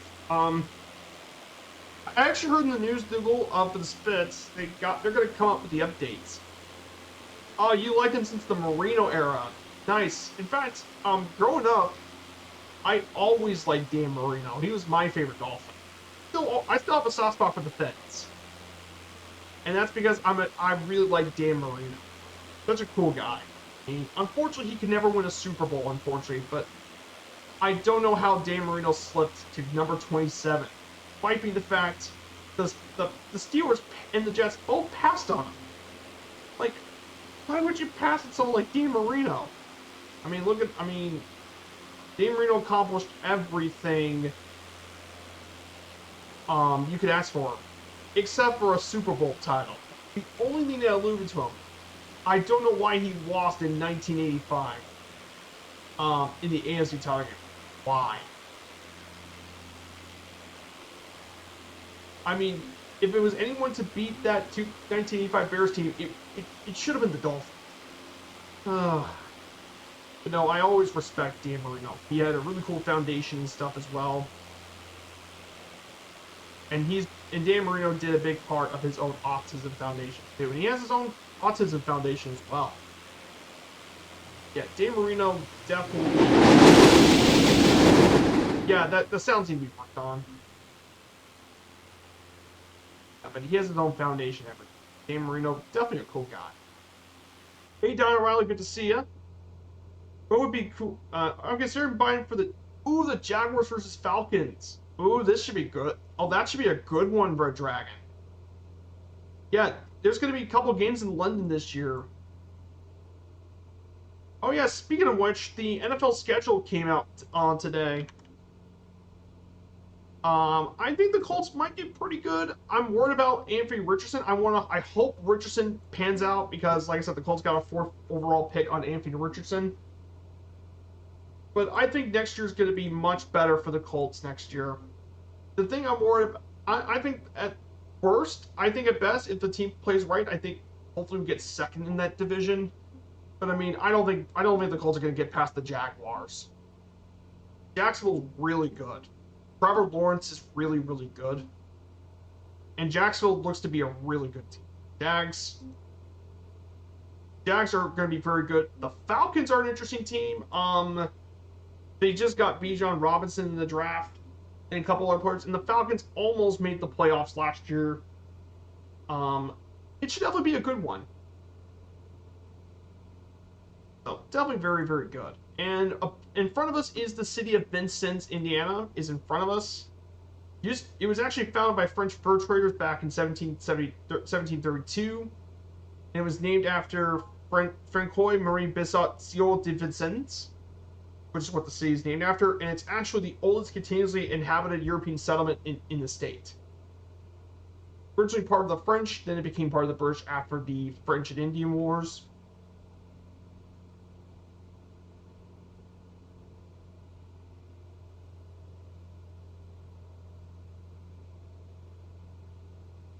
And there's actually been a couple of ships named after Vincennes, including an 18-gun sloop in 1826, then a USS Vincennes New Orleans-class heavy cruiser for 1937, and she actually sunk in Savo Island. Then there's the USS Vincennes Cleveland-class light cruiser, which lasted for 2 years. And then finally, the most recent Vincennes was a Ticonderoga class missile cruiser, which was just scrapped in 2005. So, and of course, there's quite a few people from Vincennes.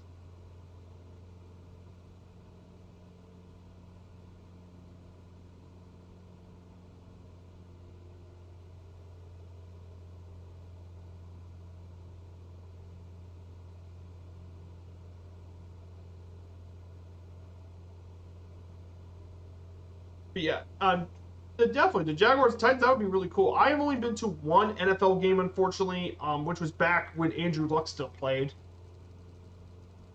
But yeah, the Jaguars have actually been playing in London for quite a long time.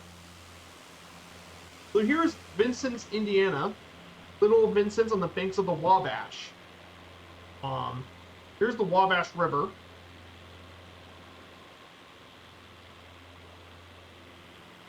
So, but yeah, a lot of people don't know this. Also, coming into your point, Red Dragon, the Jaguars have actually played in London for a long. They play in London nearly every year. They're actually going to play 2 games in London this year for the Jaguars. But, and believe it or not, the Jaguars have actually been playing in London for years. I mean, actually, the Jaguars were among the first teams to play in London.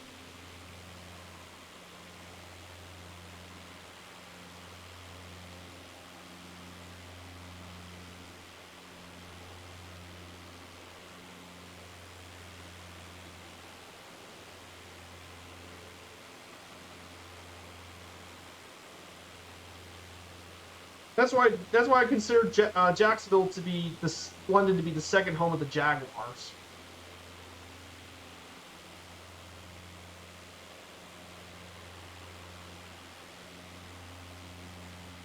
If I mean, the Jaguars have been playing in London every year since 2013. They've been playing a single game in London every year. So technically, basically the Jaguars are the most popular team in the UK.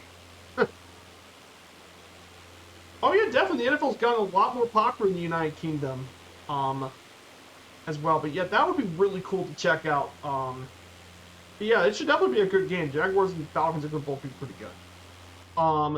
The NFL's actually been doing the expansion store stuff since back in 2007. Um, Initially started in the United Kingdom. However, they've actually started playing games. They played a game in Mexico City, and they're already considering other expansions into other places. They currently played a couple games in Mexico. They're going to have a game in Mexico City this year as well. And I think this year they're also going to have 2 games in Germany as well. In fact, the Colts Patriots game is actually going to be played in Frankfurt this year. This year's Colts Patriots matchup and the Dolphins Chiefs are in Frankfurt, Germany. So that should definitely be pretty cool. That we're going to have games outside of the United States. It'll be pretty cool.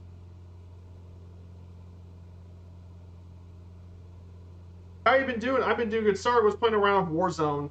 I am not into World of Warships, Viking Hammer. Um, I'm spending my time basically on Microsoft Flight Simulator a lot because I do lots of virtual airline flying. I was into War Thunder for a little bit, but that was before I got MSFS, and that filled my flying itch. And I used to play COD and Warzone back in the day, but I got tired of playing PvP. So I just shift more to something like this, something more relaxing. That's why I like it. But yeah, good question, Viking Hammer. Yeah, I would love to go to an international NFL game. In fact, I haven't been to an NFL game in years. I'm hoping I get my dad to take me to at least one of the Colts games. And by the way, the Colts are my favorite team as well, for the National Football League. I've been watching them since Peyton Manning played back in the 2000s, where they used to have Peyton Manning. Oh man, talk about a long time ago where you got to saw Peyton Manning, Marvin Harrison, Reggie Wayne play in the mid 2000s. Oh, those were the teams. Also, India is famous for college sports as well, which is Hoosier Hysteria, which is actually the stadium excitement on basketball in Indiana. and mainly in the high school tournament. And Indiana has got such basketball players. It's got Hoosier hysteria. Most famously, Indiana University as well. That's the main thing. But all the schools in Indiana mainly have Hoosier hysteria. Even the smaller ones like Butler, Evansville.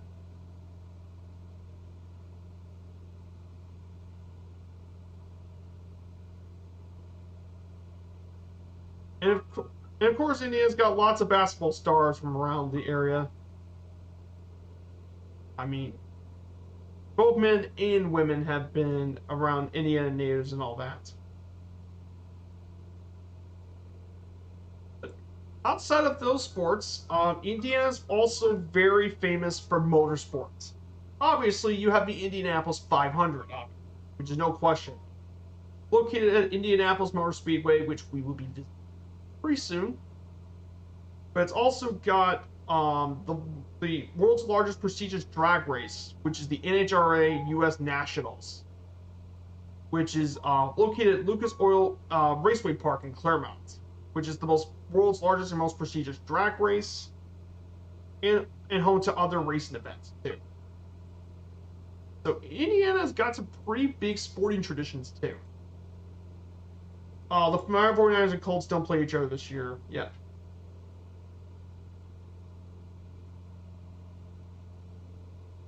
Oh, no worries, Viking Warship. Yeah, I was talking about the Vincennes cruisers, the USS Vincennes, which were a couple ships. Yeah. Oh, yeah, the new Modern Warfare I heard is pretty good, but I played a lot of the Modern Warfare 2019, so I got burnt out. Oh, yeah, the 49ers and Colts, they don't play each other this year. Yeah, the Colts don't play the Niners this year. Um, I can give you the Colts schedule, but basically, the Colts schedule this year.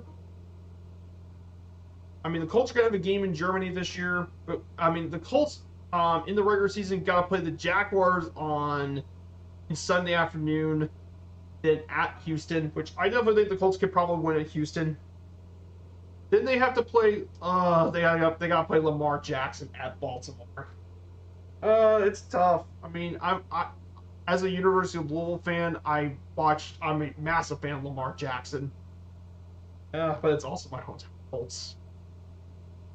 Then playing against the Rams at Lucas Oil, then host the Tennessee Titans, then go at Jacksonville, then host the Browns, play against the New Orleans Saints, going at Carolina to play the Panthers, then go up all the way to Frankfurt, Germany to watch them play against the Patriots.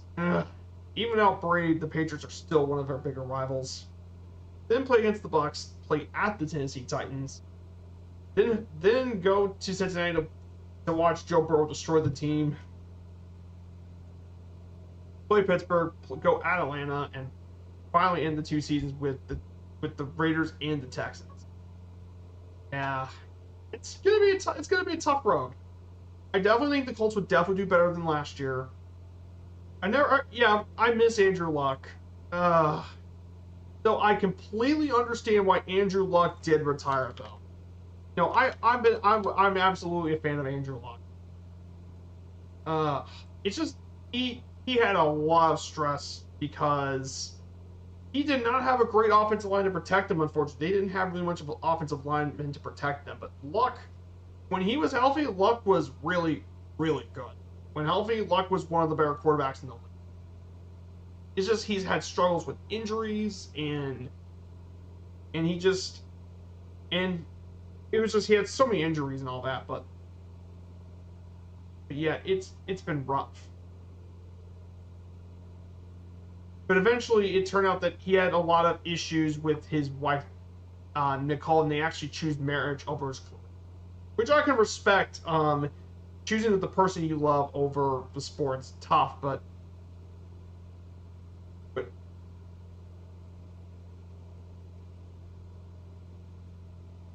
yeah, Andrew Luck was a really good quarterback when healthy.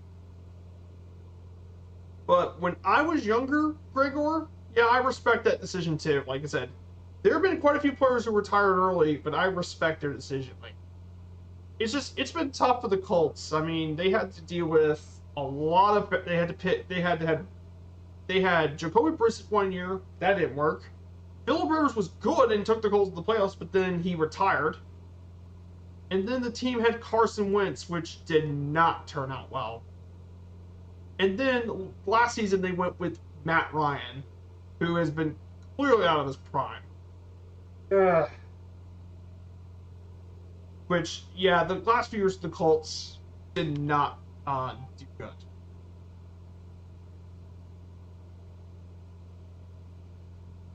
I think to me the Colts should have probably at least taken a risk and tried to take a quarterback. Like I wish the Colts back then could have probably took a little bit of a risk and drafted one of the upper quarterbacks. Like maybe like during those years they could have tried getting like Joe Burrow or Justin Herbert. Or took in Trevor Lawrence. I mean, if they did that, the Colts would probably not be stuck in rebuild. But I do have high hopes for. But I do have a lot of high hopes for Anthony Richardson. I hope he pans out. At least not now, but at least in the early year. Oh yeah, trust me. I still have Maine's jersey. In fact, if you guys want me to, I can probably bring out Maine's. Let me see if I can find me. Yeah, Peyton Manning was special. Oh yeah, Peyton Manning is still my favorite NFL player. I mean, Manning was just the dude played quarterback like an offensive coordinator. If you guys never got to see Peyton Manning play for the Colts, he was like an offensive coordinator at quarterback. He and thank goodness the Colts took him and not the other quarterback of that '98 draft. The Colts could have easily taken Ryan Leaf. Oh God, I don't even want to know if the Colts took Ryan Leaf. I don't even know that. But yeah, Peyton Manning was absolutely dominant. He won. He actually won a Super Bowl for Indy and one for Denver. 5-time MVP, 10-time All-Pro, 14-time Pro Bowler. He still has the NFL record for most passing yards and touchdowns in the season, and he threw 7 touchdown passes in a single game. But yeah, you know what was most exciting, Gregor? You know what was the best part about watching Peyton Manning during his prime? It was Peyton Manning. He grabbed the ball and he threw it to Marvin Harrison and Reggie Wayne. I mean, those Colts teams in the 2000s offensively were absolutely insane. Because Peyton Manning was throwing balls to Marvin Harrison and Reggie Wayne, which are both, which Marvin Harrison's already a Hall of Famer. Reggie Wayne's going to be in Canton very, very soon. And then during much of it, they also had Edgerrin James at running back, who's also a Hall of Famer.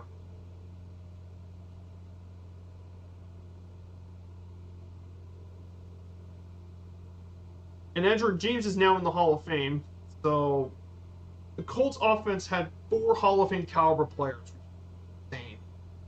The only thing that held those Colts teams back was defense. The Colts just couldn't stop anyone on defense. I mean, those teams could not stop anyone. Couldn't stop anyone. And also, Peyton Manning often played against Tom Brady. That also did not help.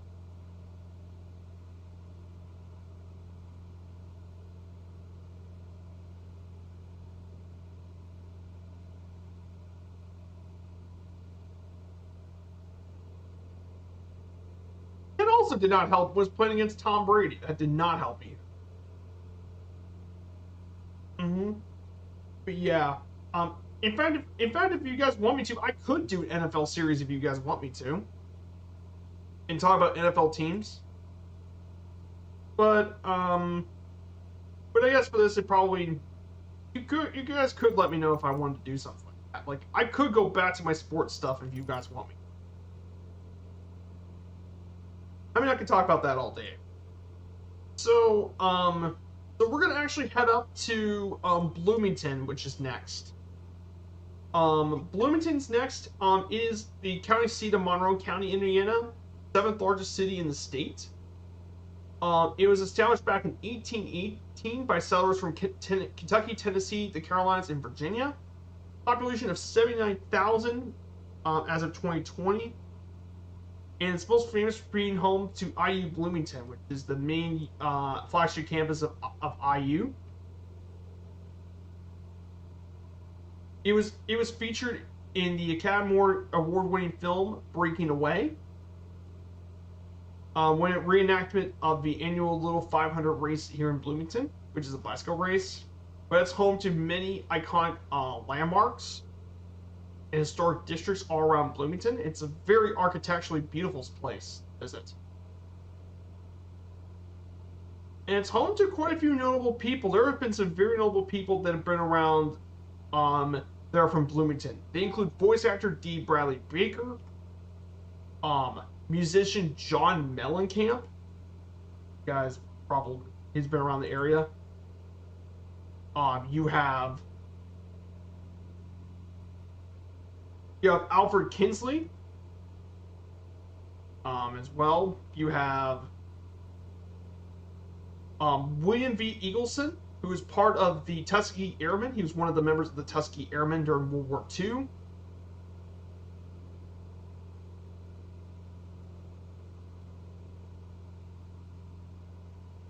And of course, the longtime lead singer of Van Halen himself, David Lee Roth, who was the original lead vocalist for Van Halen. So, he is from Bloomington, Indiana himself. Yeah, quite a few famous people from Bloomington to check out for sure. So, definitely some pretty famous stuff here throughout the city. So, we have Dougal McTavish in the Spit. We have Red Dragon CRM as well. Got quite a few people here for our booster. And we also have Dino Riley in the Indy Builds BF108. I don't have that plan, unfortunately. That.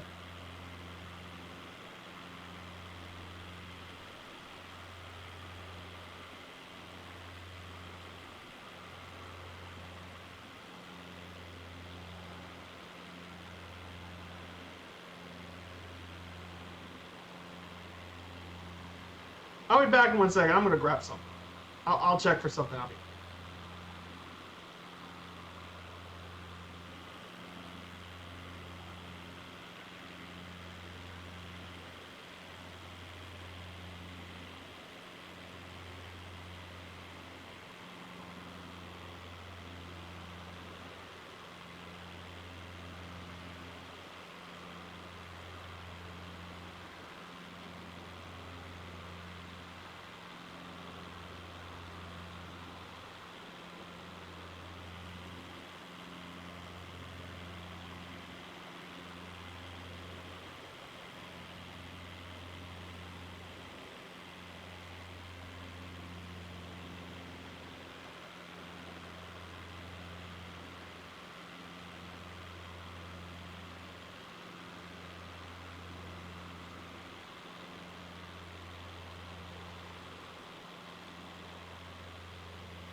Alright, I was trying to find my Peyton Manning jersey. I have a Peyton Manning jersey back from the old days where Peyton Manning played. I was going to wear that on top. Number 18. So we'll be making our third landing of the day here in Monroe County Airport. Kilo Bravo Mike Golf. Located here in Bloomington, Indiana. It's about 4 nautical miles southwest of Bloomington. It used to be a commercial airport back in the day, but it was ended in 1997. It covers around 1,000 acres of land with 2 main runways, 1735, 6,500 feet, and runway 0624 at 3,800 feet.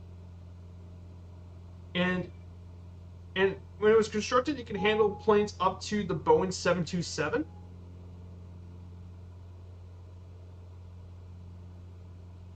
But it's definitely a small little airport. It's mainly now used for GA flying. General aviation mainly flies out of the airport now. So, we're heading to Bloomington.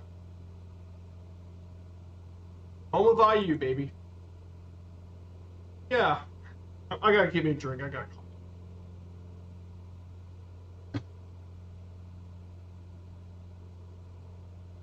So I've actually done plenty of research around Indiana. So it turns out the state of Indiana's got a couple of major World War II airfields. There's a couple of them. There's Bayer Army Air Base for World War II. That was the troop carrier group. Hey, the OCC pilot. Good to see you. Welcome to the fall. Welcome to the Viper Strike Snake Pit. Great to see you guys. Welcome on in. I hope you're doing well. We're just flying over the state of Indiana.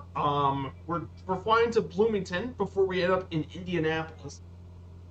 But we're flying around our home state currently, where I live. And just check out a few places here as well as we go along. But there's actually quite a few really big airfields. But then there is a couple more airfields. There's Stout Field, which was located in Indianapolis. It used to be the HQ and Troop Carrier Command of the Troop Carrier Group. Those are the two main troop carrier bases. Then there's the Bendix Army Airfield, which is now South Bend Regional, but that was used for the Air Transport Command. Then there's the Air Technical Service Command in Evansville, which now has Evansville Regional. And then there's the old Freeman Army Airfield in Seymour, which was a train center, which is now its own municipal airport. But Freeman Airfield had a bit of a really interesting history for World War II.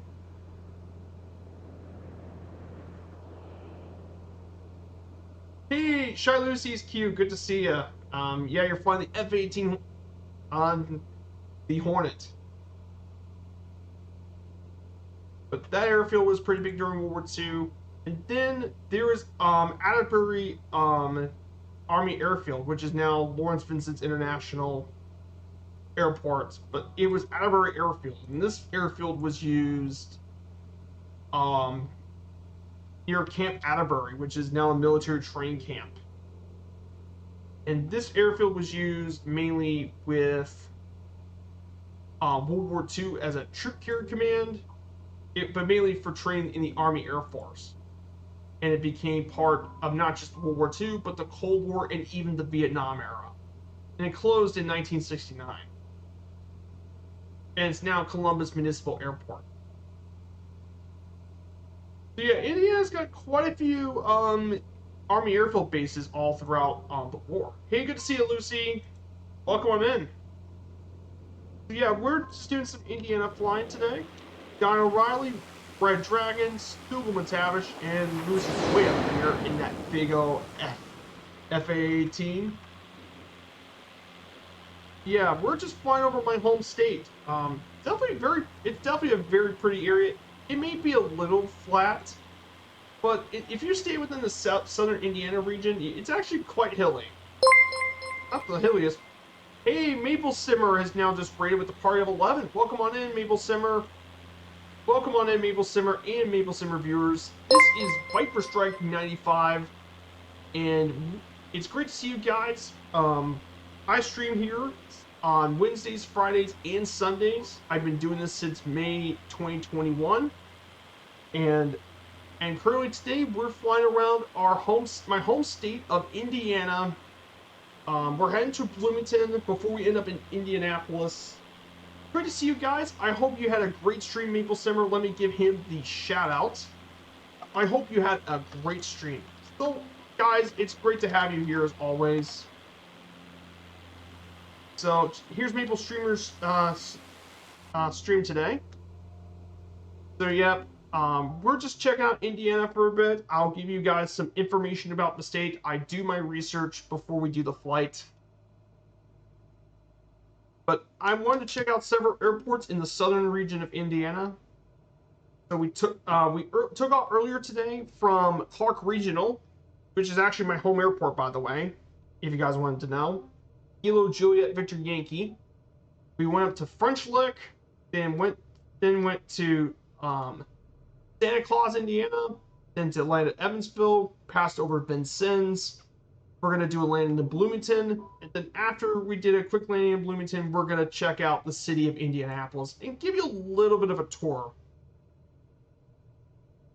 It is great to see GA stuff. I also do airliner streams as well, mainly for VA flying.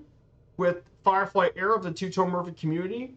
So I do VA airline stuff, but I try to keep things very interesting as well. And of course, if you guys love historical recreation stuff, on Sundays we're doing the Britley DC3 Around the World trip, which I am recreating every leg that the folks at Britley did with their DC3 in 2017.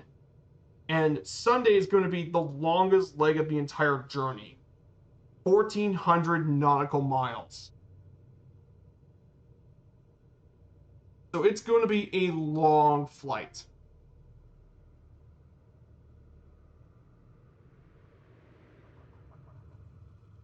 But yeah, this is Monroe County Airport here in Indiana. Hey, thank you so much for the follow, Maple Simmer. Great to see you.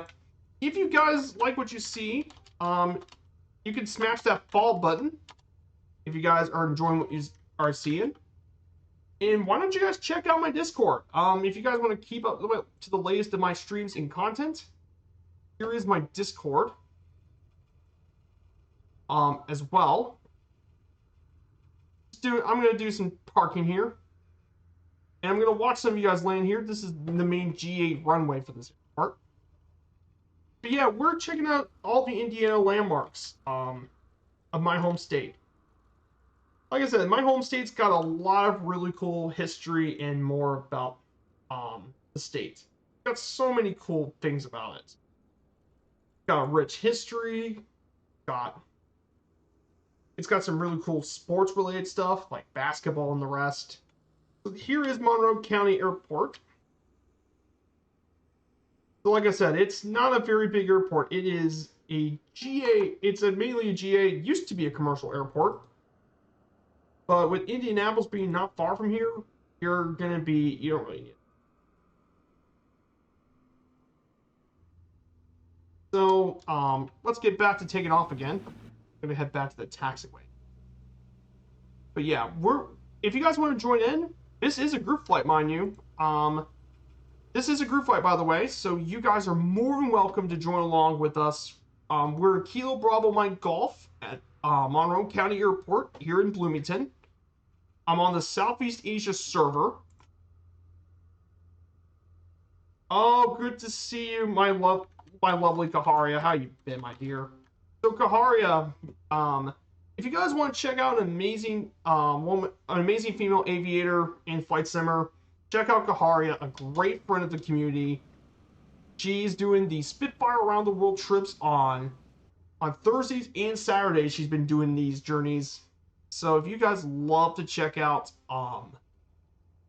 Spitfire content, definitely check out Kaharia's channel. Great to see you.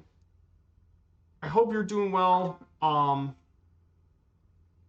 So yeah, we'll be doing the scavenger hunt today, Kaharia.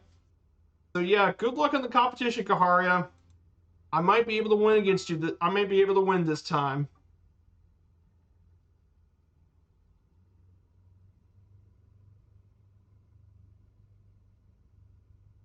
So we're definitely gonna have a pretty fun scavenger hunt today. Oh yeah, and if you guys want to check out the scavenger hunts, it's gonna be at 1900 Zulu today.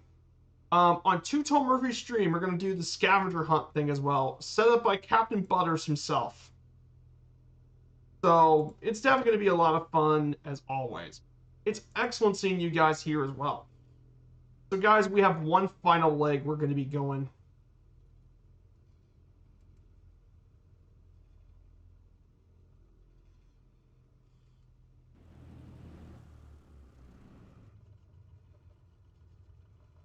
But yeah, this is gonna be a lot of fun. So our final leg is we're going to check out Indiana University Bloomington, and then we're going to head up north to Indianapolis. So it's definitely going to be a really cool final leg, and you guys are going to talk about the capital.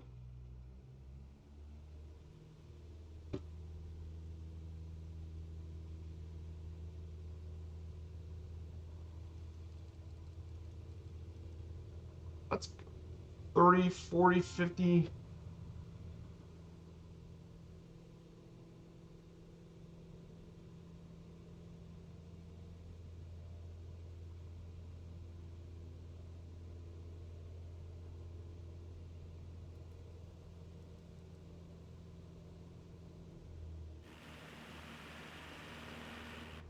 don't want to go too fast.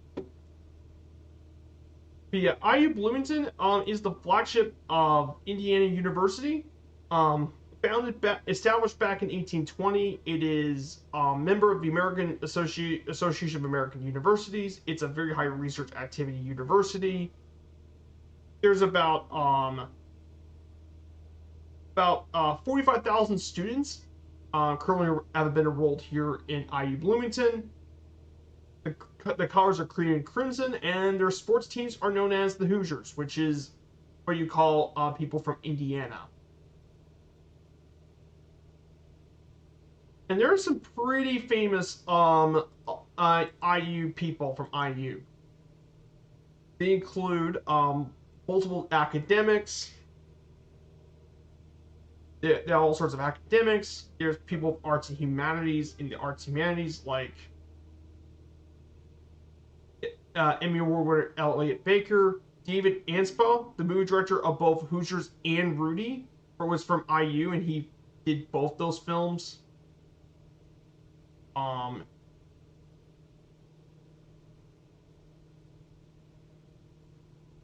you have several business people, including owner of the Dallas Mavericks, Mark Cuban. He's from IU. He was part of Indiana University. And then you have different senators and representatives from IU. And of course, there's musicians as well, like Hoagie Carmichael, who did Georgia on My Mind, the original.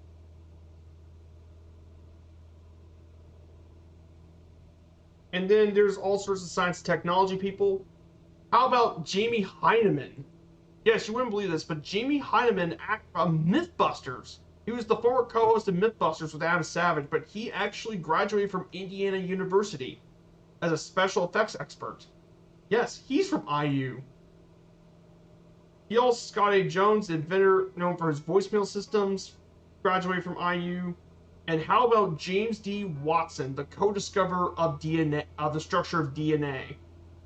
He was an IU graduate from 1950. And of course, John T. Thompson, who invented the Thompson submachine gun, was from IU. Yeah, definitely some pretty famous people. And of course, that's not even counting all the athletes that come from the university sports program. Okay, we fly over Indiana University, so let me go over back to the to drone camp. So let me go over a couple of bits of the structures here on campus. Unfortunately, the sim doesn't program treat, but I can make out a few of them. This building here is Assembly Hall. That's where the basketball teams play in.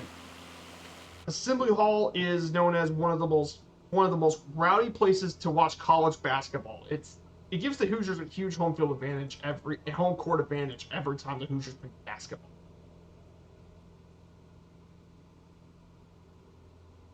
Then this here is Memorial Stadium. Memorial Stadium is where the Hoosiers play football. As well. We'll just circle around the campus by you, Bloomington. A little bit. Hey, Sergeant Staff, great to see another friend of the community. Sergeant Staff, see ya. So check out his channel as well. We're just flying around Indiana for a bit. So this is IU Bloomington, by the way, Sergeant Staff. Home with the Hoosiers. Home to a much better basketball program than both of those Michigan clubs. If it's one thing for certain, IU is definitely the better basketball program compared to much of the Michigan schools. They can't compete with Indiana Hoosier basketball. All right, I have to go. Great stuff. Have a great flight and see you around. Thank you so much, Maple Simmer, for the raid. I hope to see you again soon on the channel as well. Great to have you guys here. Thank you guys so much for the raid, and I hope to have a great rest of the day. Try to start something.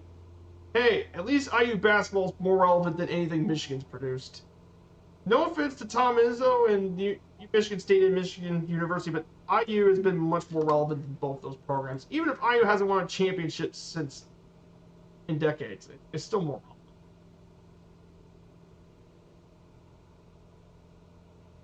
I mean, outside of U of L, IU is the basketball program I watch. Is IU and University of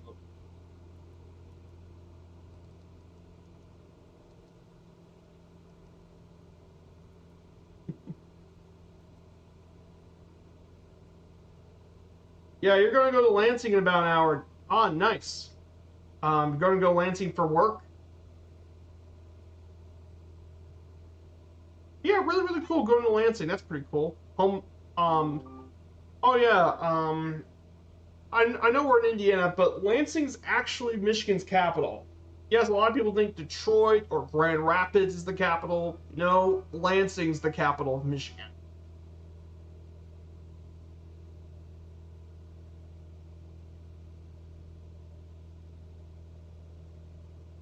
But yeah. No. Oh, for fireworks demo. Nice. Pretty cool stuff. So, in terms of this as well, finally for Indiana, um, so we're gonna go up to Indianapolis right now. So Indianapolis. What do you guys want to know about it? For one, it's the capital and largest city in all of Indiana. Population of Indianapolis was around 977,000 people. This is actually the 15th most populous city in the country, and the third most populous city in the Midwest after Chicago, Illinois, and Columbus, Ohio.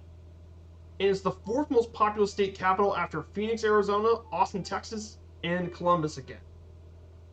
But Columbus was actually a planned capital back in 1821 as a planned city, as the new capital. And its position next to the White River and all that made Indianapolis a manufacturing and transportation hub. And as a result, the city is known as the Crossroads of America. And rightfully so, because Indiana was so important, because Indianapolis was such an important city, with many of its infrastructure. Indianapolis currently anchors the 29th largest economic region in the country, mainly on trade, transportation, and utilities. It is home to 3 Fortune 500 companies, 2 major sports clubs, 5 university campuses, and several museums, including the world's largest children's museum, the Children's Museum Indianapolis, largest one. And of course, you can't forget about the Indianapolis 500 as well. But Indianapolis really grew into a very cool. Um, Indianapolis definitely has some really cool cityscape as well. Indianapolis has some of the most beautiful structures, movements that came from the 1890s, including one of its most famous monuments, the Soldiers and Sailors Monument, which is the most prominent landmark in the city. Well,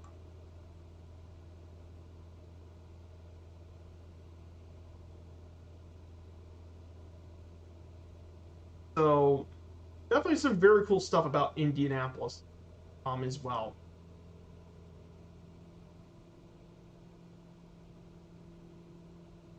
So, what are some places you definitely want to check out in Indianapolis? Obviously, if it is the world, it's home to the world's largest children's museum, which is around which is a massive children's museum that's over 472,000 square feet,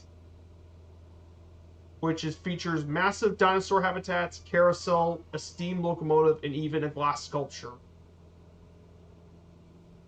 Basically, it's a great place to take a lot of children to. Is the Children's Museum. There's tons of places for kids to go.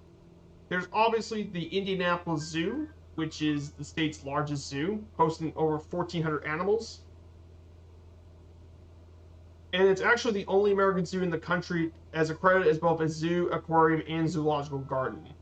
And it's definitely one of the finest zoos in the country here in Indianapolis.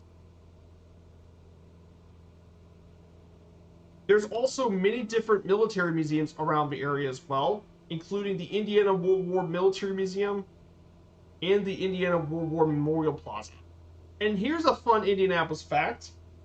The city contains the largest collection of monuments dedicated to veterans and war casualties in the nation, even more so than Washington, D.C. itself.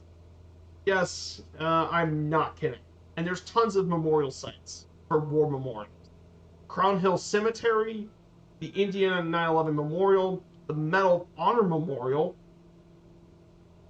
and the USS Indianapolis National Memorial, dedicated to the USS Indianapolis. Which, if you guys wanted to know about it, it was actually sunk in 1945, and there were been and the U.S. Indianapolis definitely was a very well-known ship sinking in World War II. There were a lot of people. There were not very many people that survived the sinking because some of them there were not many lifeboats. There were many people that didn't have life jackets. Some people drowned, and some people were bitten by sharks. So you had hypothermia, you had lack of food, lack of water, elements, hypothermia, and obviously shark attacks.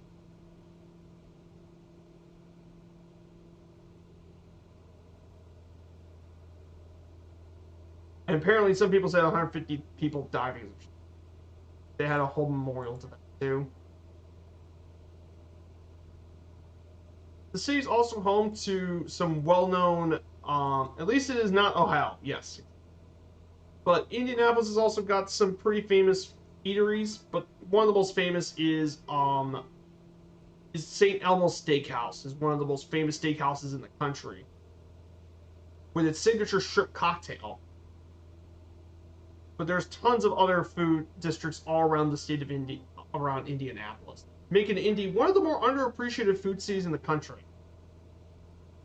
And of course, Indianapolis has been around for the film industry and TV from the classical era, like James Baskett, he became the first black male to receive an Oscar award for his role in Song of the South. But the most famous Indianapolis actor was none other than Steve McQueen, who was born in nearby Beech Grove, Indiana, and he became a very famous actor of his time, the King of Cool, and he did many movies. He did Sand Pebbles in 1966, Love with a Proper Stranger, Bullet in 1968, the 1971 film Le Mans, and The Getaway. And he also starred in other films like The Magnificent Seven and Great Escape. But Steve McQueen at one point was the highest paid movie star in the world. Unfortunately, he passed away in 1980 at the age of 50. But there are so many other people too. Indiana played a big role in film and television. But Indianapolis was filming quite a few films and all that, as well. And of course, they also got television stars like Jane Pauley and David Letterman too, as well. And there have been many TV programs shot in the city, including Late Night with Jimmy Fallon, Man vs. Food, Sports Center, Day, and Hard Knocks. But yeah, Indianapolis, very well known culturally, as well, a very culturally major city in the state. Hey, guy, run, no worries. Have a great fight. Thank you so much. 300 crewmen went down on the Indianapolis. Yeah, that was pretty rough. So apparently, it found out the Indianapolis sunk when it was hit by 2 torpedoes, and it caused its sinking was 300 went down with the ship. Of the 1,195 crewmen went down with the ship. The rest of the crew was set adrift. But there were so many people that only 300 of the 900 men set adrift survived. Due to lots of issues, discrimination, dehydration, hypothermia, delirium, and of course shark attacks. Apparently they said that around Shark Week. I mean, some people believe that the sharks were actually killed around, I believe, from a few dozen to 150 people. So yeah, lots of people were Lots of people died for that. Like the fact that only so few survived, yeah, that's really true. Mhm.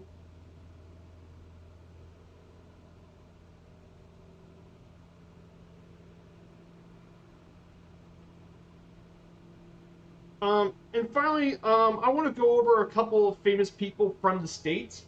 So before we end up in our journey, and before we end up in Indianapolis, there are quite a few famous people from our home states. So some of the founders and pioneers include Squire Boone,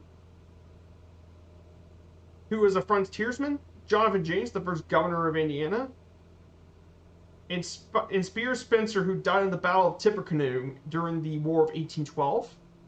There's been quite a few military figures from here. George Rogers Clark, he was from Virginia, but he became a major part of modern day Indiana and northern Kentucky. We obviously have Sammy L. Davis, who served during the Vietnam War, and he was awarded the Medal of Honor. We obviously have Jonas Ingram, who commanded the U.S. Atlantic Fleet during the Second World War. Born in Jeffersonville, Indiana, he was the commander of the U.S. Atlantic Fleet, and he was even a Medal of Honor recipient during his actions in the 1914 Battle of Veracruz in Mexico.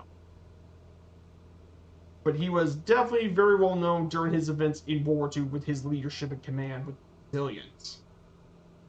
Big part of that one. But, but yeah, there's basically quite a few pretty well known people, including also home to the first female Marine, funnily enough. The first U.S. Marine, or the first female U.S. Marine was Opha May Johnson. She was from Kokomo.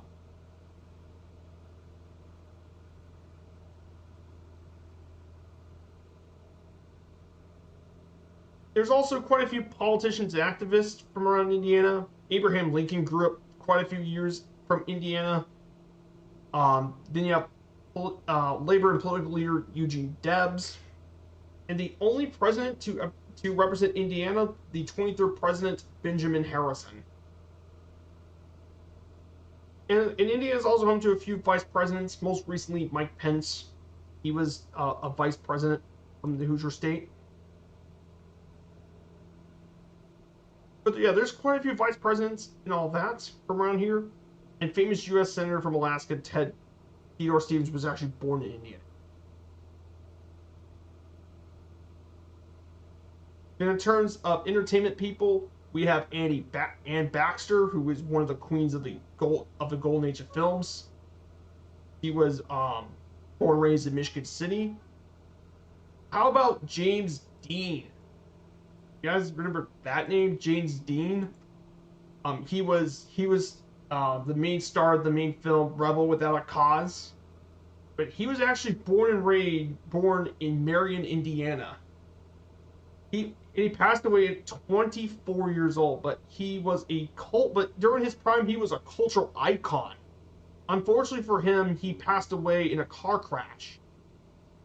At 24 years old, and he was the first actor to receive a posthumous Academy Award. And he became one of the big movie stars back in his prime. Unfortunately, passed away way too young. There's also Luis Fazenza, who appeared in a lot of the silent films. Obviously, you know Steve McQueen. Then there's also Dean Norris, who actually starred as Hank Schrader in Breaking Bad. And we have Clifton Webb, who worked during the old times at Broadway. There's comedians like Red Skelton, who formed the Red Skelton Show, and David Letterman. There's musicians and artists like Axl Rose, the lead vocalist for Guns N' Roses. He's from Indiana.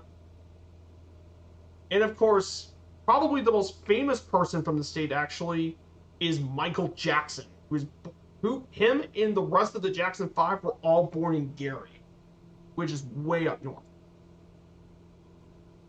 He was born up there too.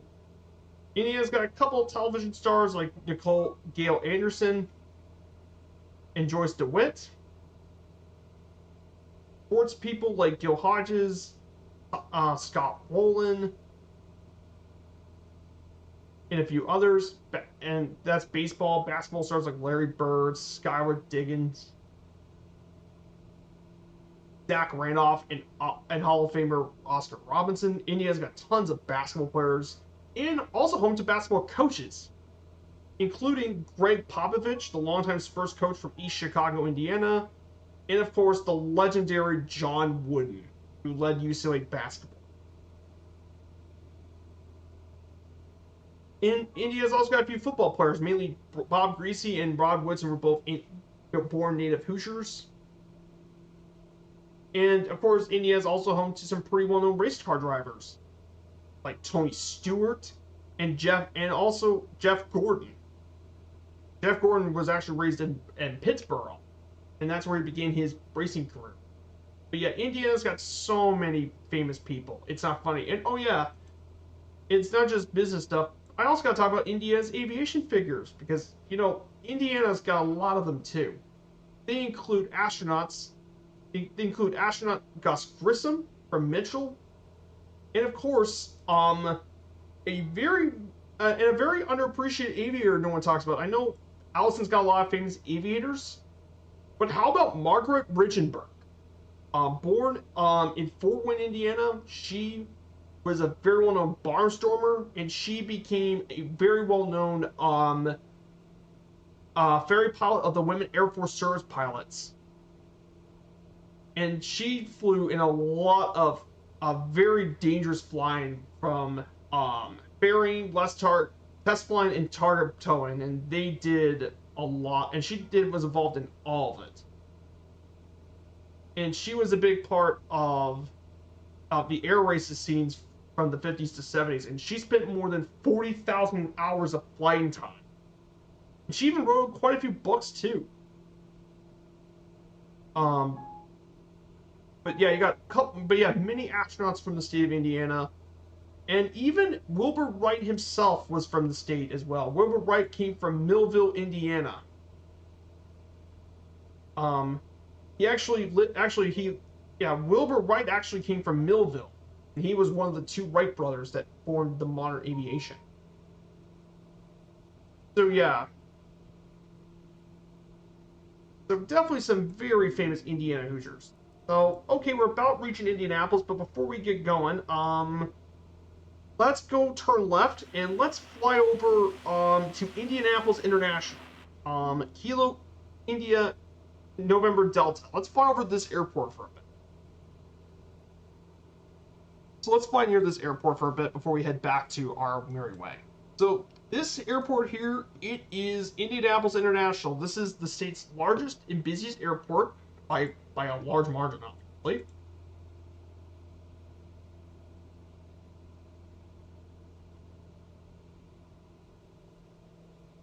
And I actually been up here before too. Indianapolis Airport is actually very nice. And hopefully when I get back to Alaska, I go from this airport. But Indianapolis is definitely a very cool airport. Opened back in 1931.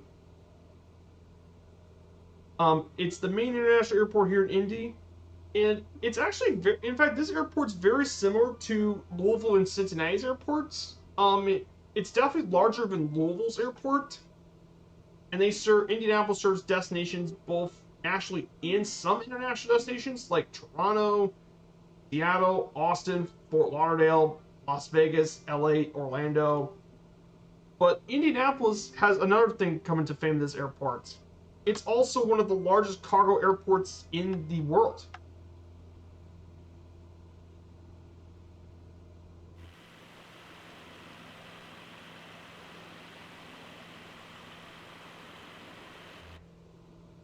But yeah, Indianapolis is one of the largest cargo airports in the United States. It means it's home.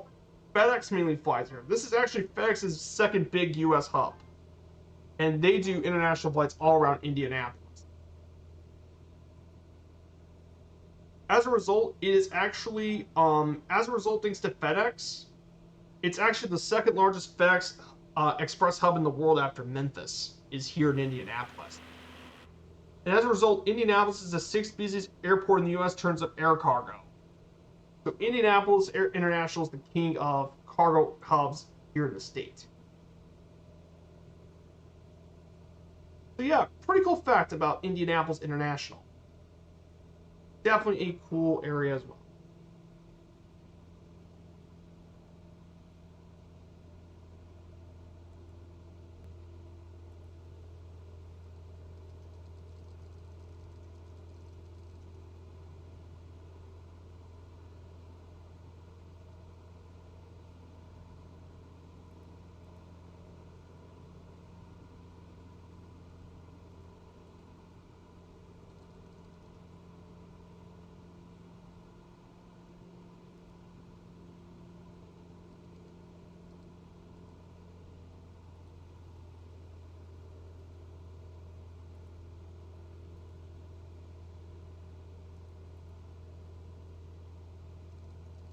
So let's go ahead and fly over the rest of Indianapolis, shall we?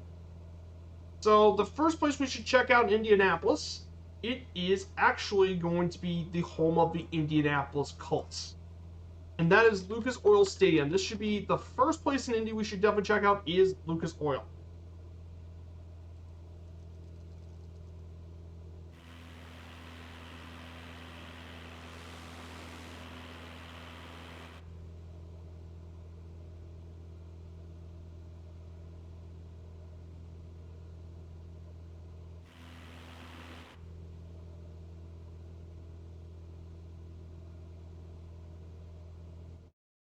Um,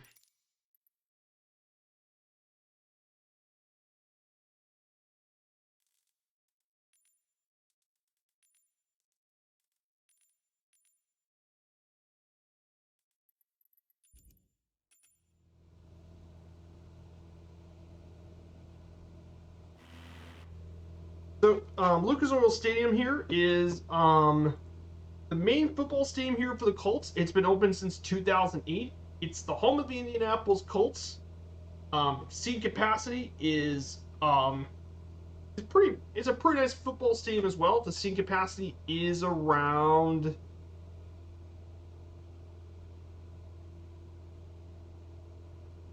Oh yeah, the seat capacity is 67,000 fans here in Lucas Oil. Um, it features a retractable roof, but also retractable windows. It's got a unique exterior design made of brick as well. It gives it a really cool design. It's also featured retractable window, a view of the city block. It's got a retractable roof that can open um, and close in around 11 minutes. And the dome consists of two panels that weigh over 2.5 million pounds. And it's hosted many events. Not just the Colts, but it's hosted many annual events like the Big Ten Championship for the Big Ten College Football, the Indiana High School Football Championships, Monster Jam, and also the NFL Draft Combine. But it's hosted many other events in the past. Most famously, Super Bowl 51, um, in February 5th, 2012, and it even hosted a Super Bowl, along with other events like the College Football National Championship and three NCAA Final Four games, all been held here in Lucas Oil Stadium. So,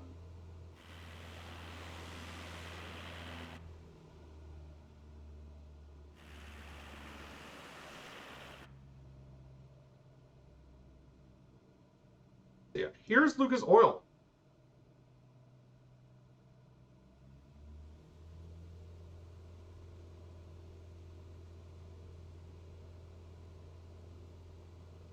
I mean, that's a very pretty football stadium. I've been in Lucas Oil. It is definitely a very nice football stadium. Definitely one of the nicest American football stadiums in the country for sure. It's definitely a very pretty stadium. Down to our left, it is Victory Field, the little baseball diamond. That's home to the Indianapolis Indians. One of the oldest minor league teams in the country actually plays here. And that is Victory Field. So it is home to the so it's home to the Indianapolis Indians. They are the AAA affiliate of the Pittsburgh Pirates. Um, Opened back in 1996.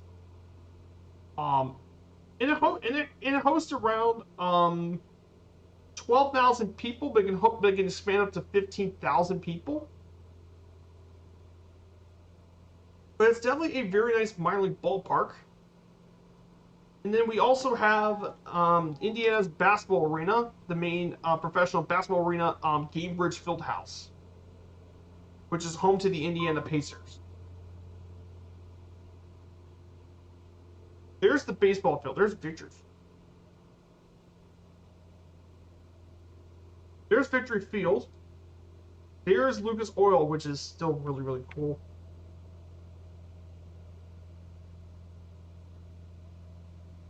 And then there's Gainbridge Fieldhouse, or at least in the picture, that is Baker's Life Fieldhouse, home of the Pacers. Here's downtown Indianapolis. Here as well. There's the famous Indiana Soldiers and Sailors Monument, right in the middle of the city. There's the Indiana State Capitol.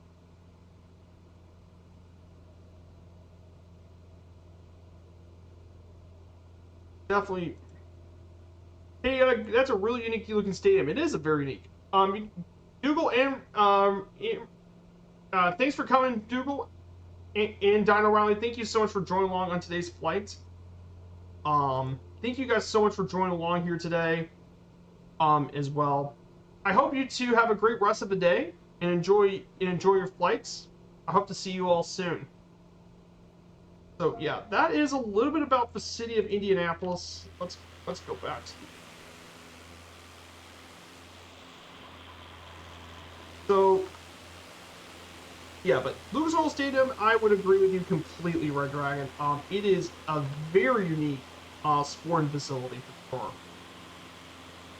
Then this here down below is the Indianapolis Zoo. That's the main zoo for Indianapolis.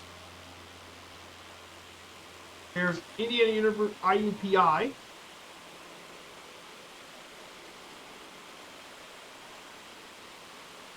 And actually around this area is also where the NCAA makes its headquarters, is up here too.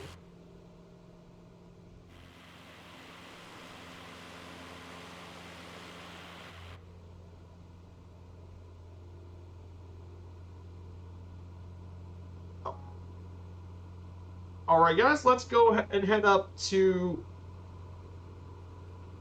And then let's head up to the Indianapolis Motor Speedway, and then we can get ready for the end of the journey, so...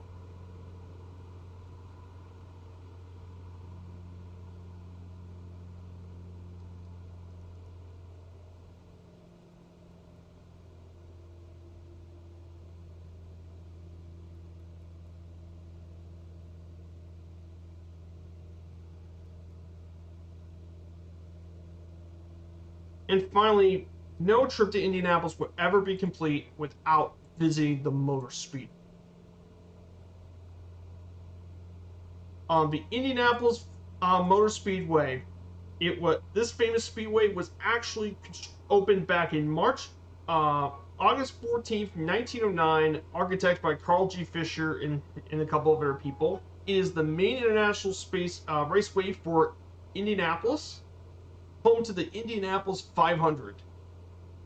When it was constructed back in 1909, it was the second purpose-built banked-oval racing circuit in the world behind Brooklands. And it is the third oldest permanent automobile racetrack in the world, behind Brooklands and the Milwaukee Mile. With a permanent seat capacity of 257,000 people, Indianapolis Motor Speedway is the highest capacity sports venue in the world. Yes. Yes, you've heard that right. 257,000 people, making this the largest capacity sports venue in the world. The track is about 2.5 miles long with rectangular oval dimensions that have been unchanged. Consisting of two 5.8-mile long straightaways, four identical 1/4-mile turns connected by two 1.8-mile short straightaways. That consists of the venue. And it's one of the historic places in the country. Both U.S. National Register of Historic Places and a national landmark. In addition to, and also on the grounds, you can find the You can also find the Indianapolis Motor Speedway Museum and the Hall of Fame, which houses many things dedicated to all things Indianapolis 500.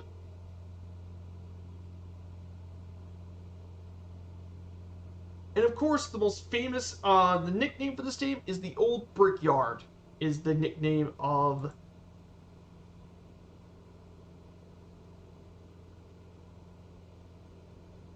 And it's named the Brickyard, I kid you not. And the reason it's actually nicknamed the Brickyard is actually because some bits of the Starting Speedway were actually brick.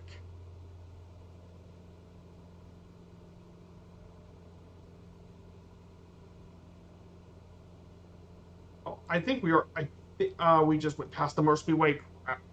Crap. We went past the Motor Speedway. Egypt. But yeah, but like I said, good news, it's Eagle Eye Air Park is just a short flight away from this. But yeah, if you want to go check out one thing in Indianapolis, you definitely want to check out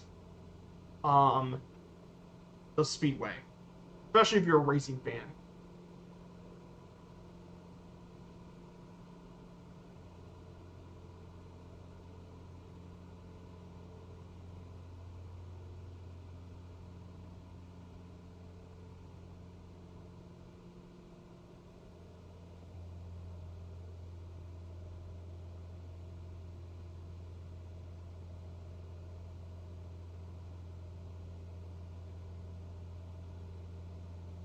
And actually, if you guys want to know why Indianapolis Motor Speedway is called Brickyard, well, because in the start-finish line, there's actually a 1 yard of brick of the original bricks used to build the place before it got covered with asphalt. And one of the traditions you do at the Indianapolis 500 is once you win that race, one of the great traditions you can do here at the Speedway is not only with buttermilk, but you also kiss the brick as well. So here it is, guys. This here is the Indianapolis Motor Speedway, everyone. I mean, just look at the track.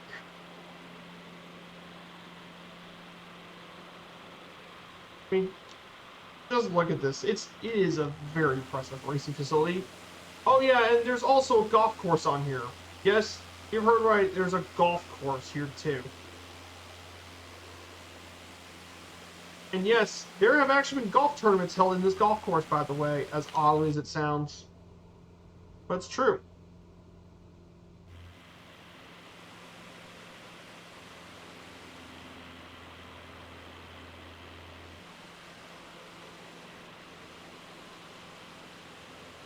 It is a super impressive racing facility. I mean, you can never go wrong checking out the Indianapolis Motor Speedway. Hey, good to see Gravity Parachutes doing some mod work in the background. But yeah, what a beautiful facility. There's the grandstands. There's the old brickyard. There's the brick. I've been missing a Hoosier tour. Oh, good to see you, Plan Neutral. You did miss. Oh yeah, you. Good to see you, Planet Neutral. What's up? So yeah, we're about to make our landing for the day. We're gonna be landing at Eagle Creek Air Park. Yes, you're about the end of the stream.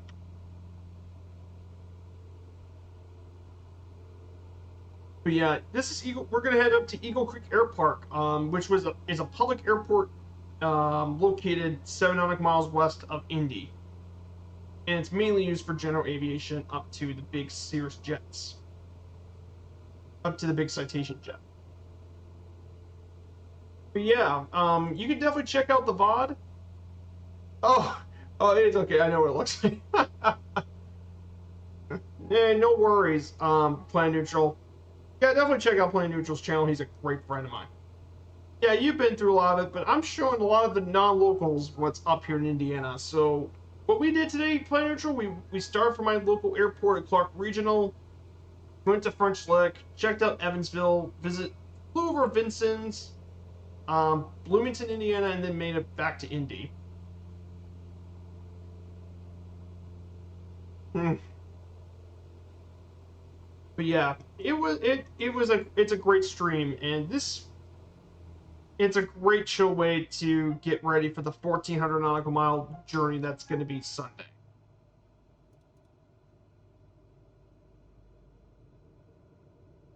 Definitely a very cool landing here in Indianapolis. And yes, Planet Neutral, I also visited Santa Claus, Indiana too. Talked about the little amusement park.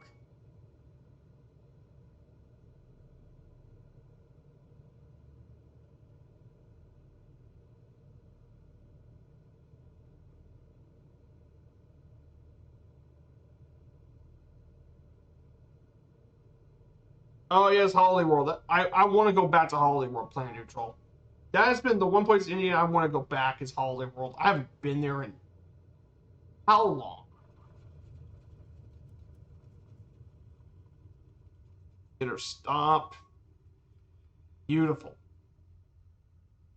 So we'll just find some for to park and we can wrap up this Indiana tour. So yeah, guys. I think that's about a wrap for the Indiana tour, guys. So I hope you guys enjoyed the tour of my home, a part of my home state of Indiana. Um, like I said, I know a lot of people think Indiana is some flat farmland, and while that may be true for most of the state, I showed you that there are still some scenic areas, even in the southern half of the state. So we'll just get parked, and we can wrap up the stream. I mean, a massive thank you for everyone here to fly along in this journey here. It's been an absolute blast flying along all of you today. It's been absolutely awesome.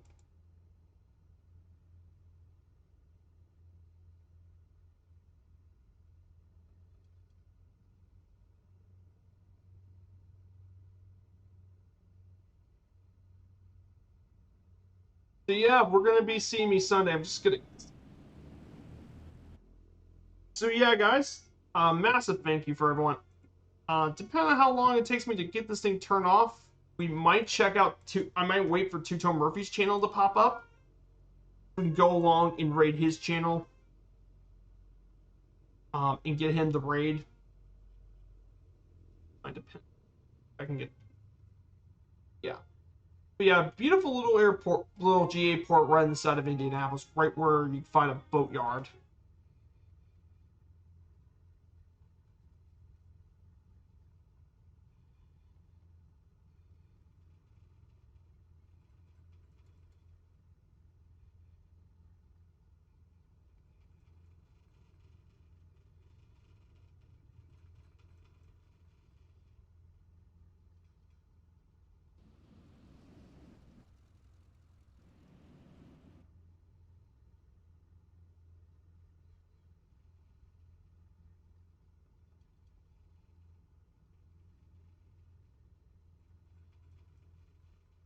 Okay, that's okay. Mixture, clean the mixture off. Onyx.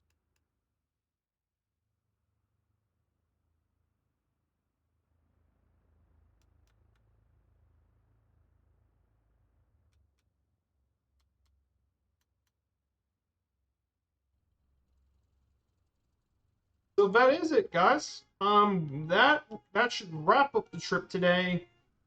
Thank you guys so much on this state tour of my hometown, of my home state. I mean, so thank you guys so much for coming here as well.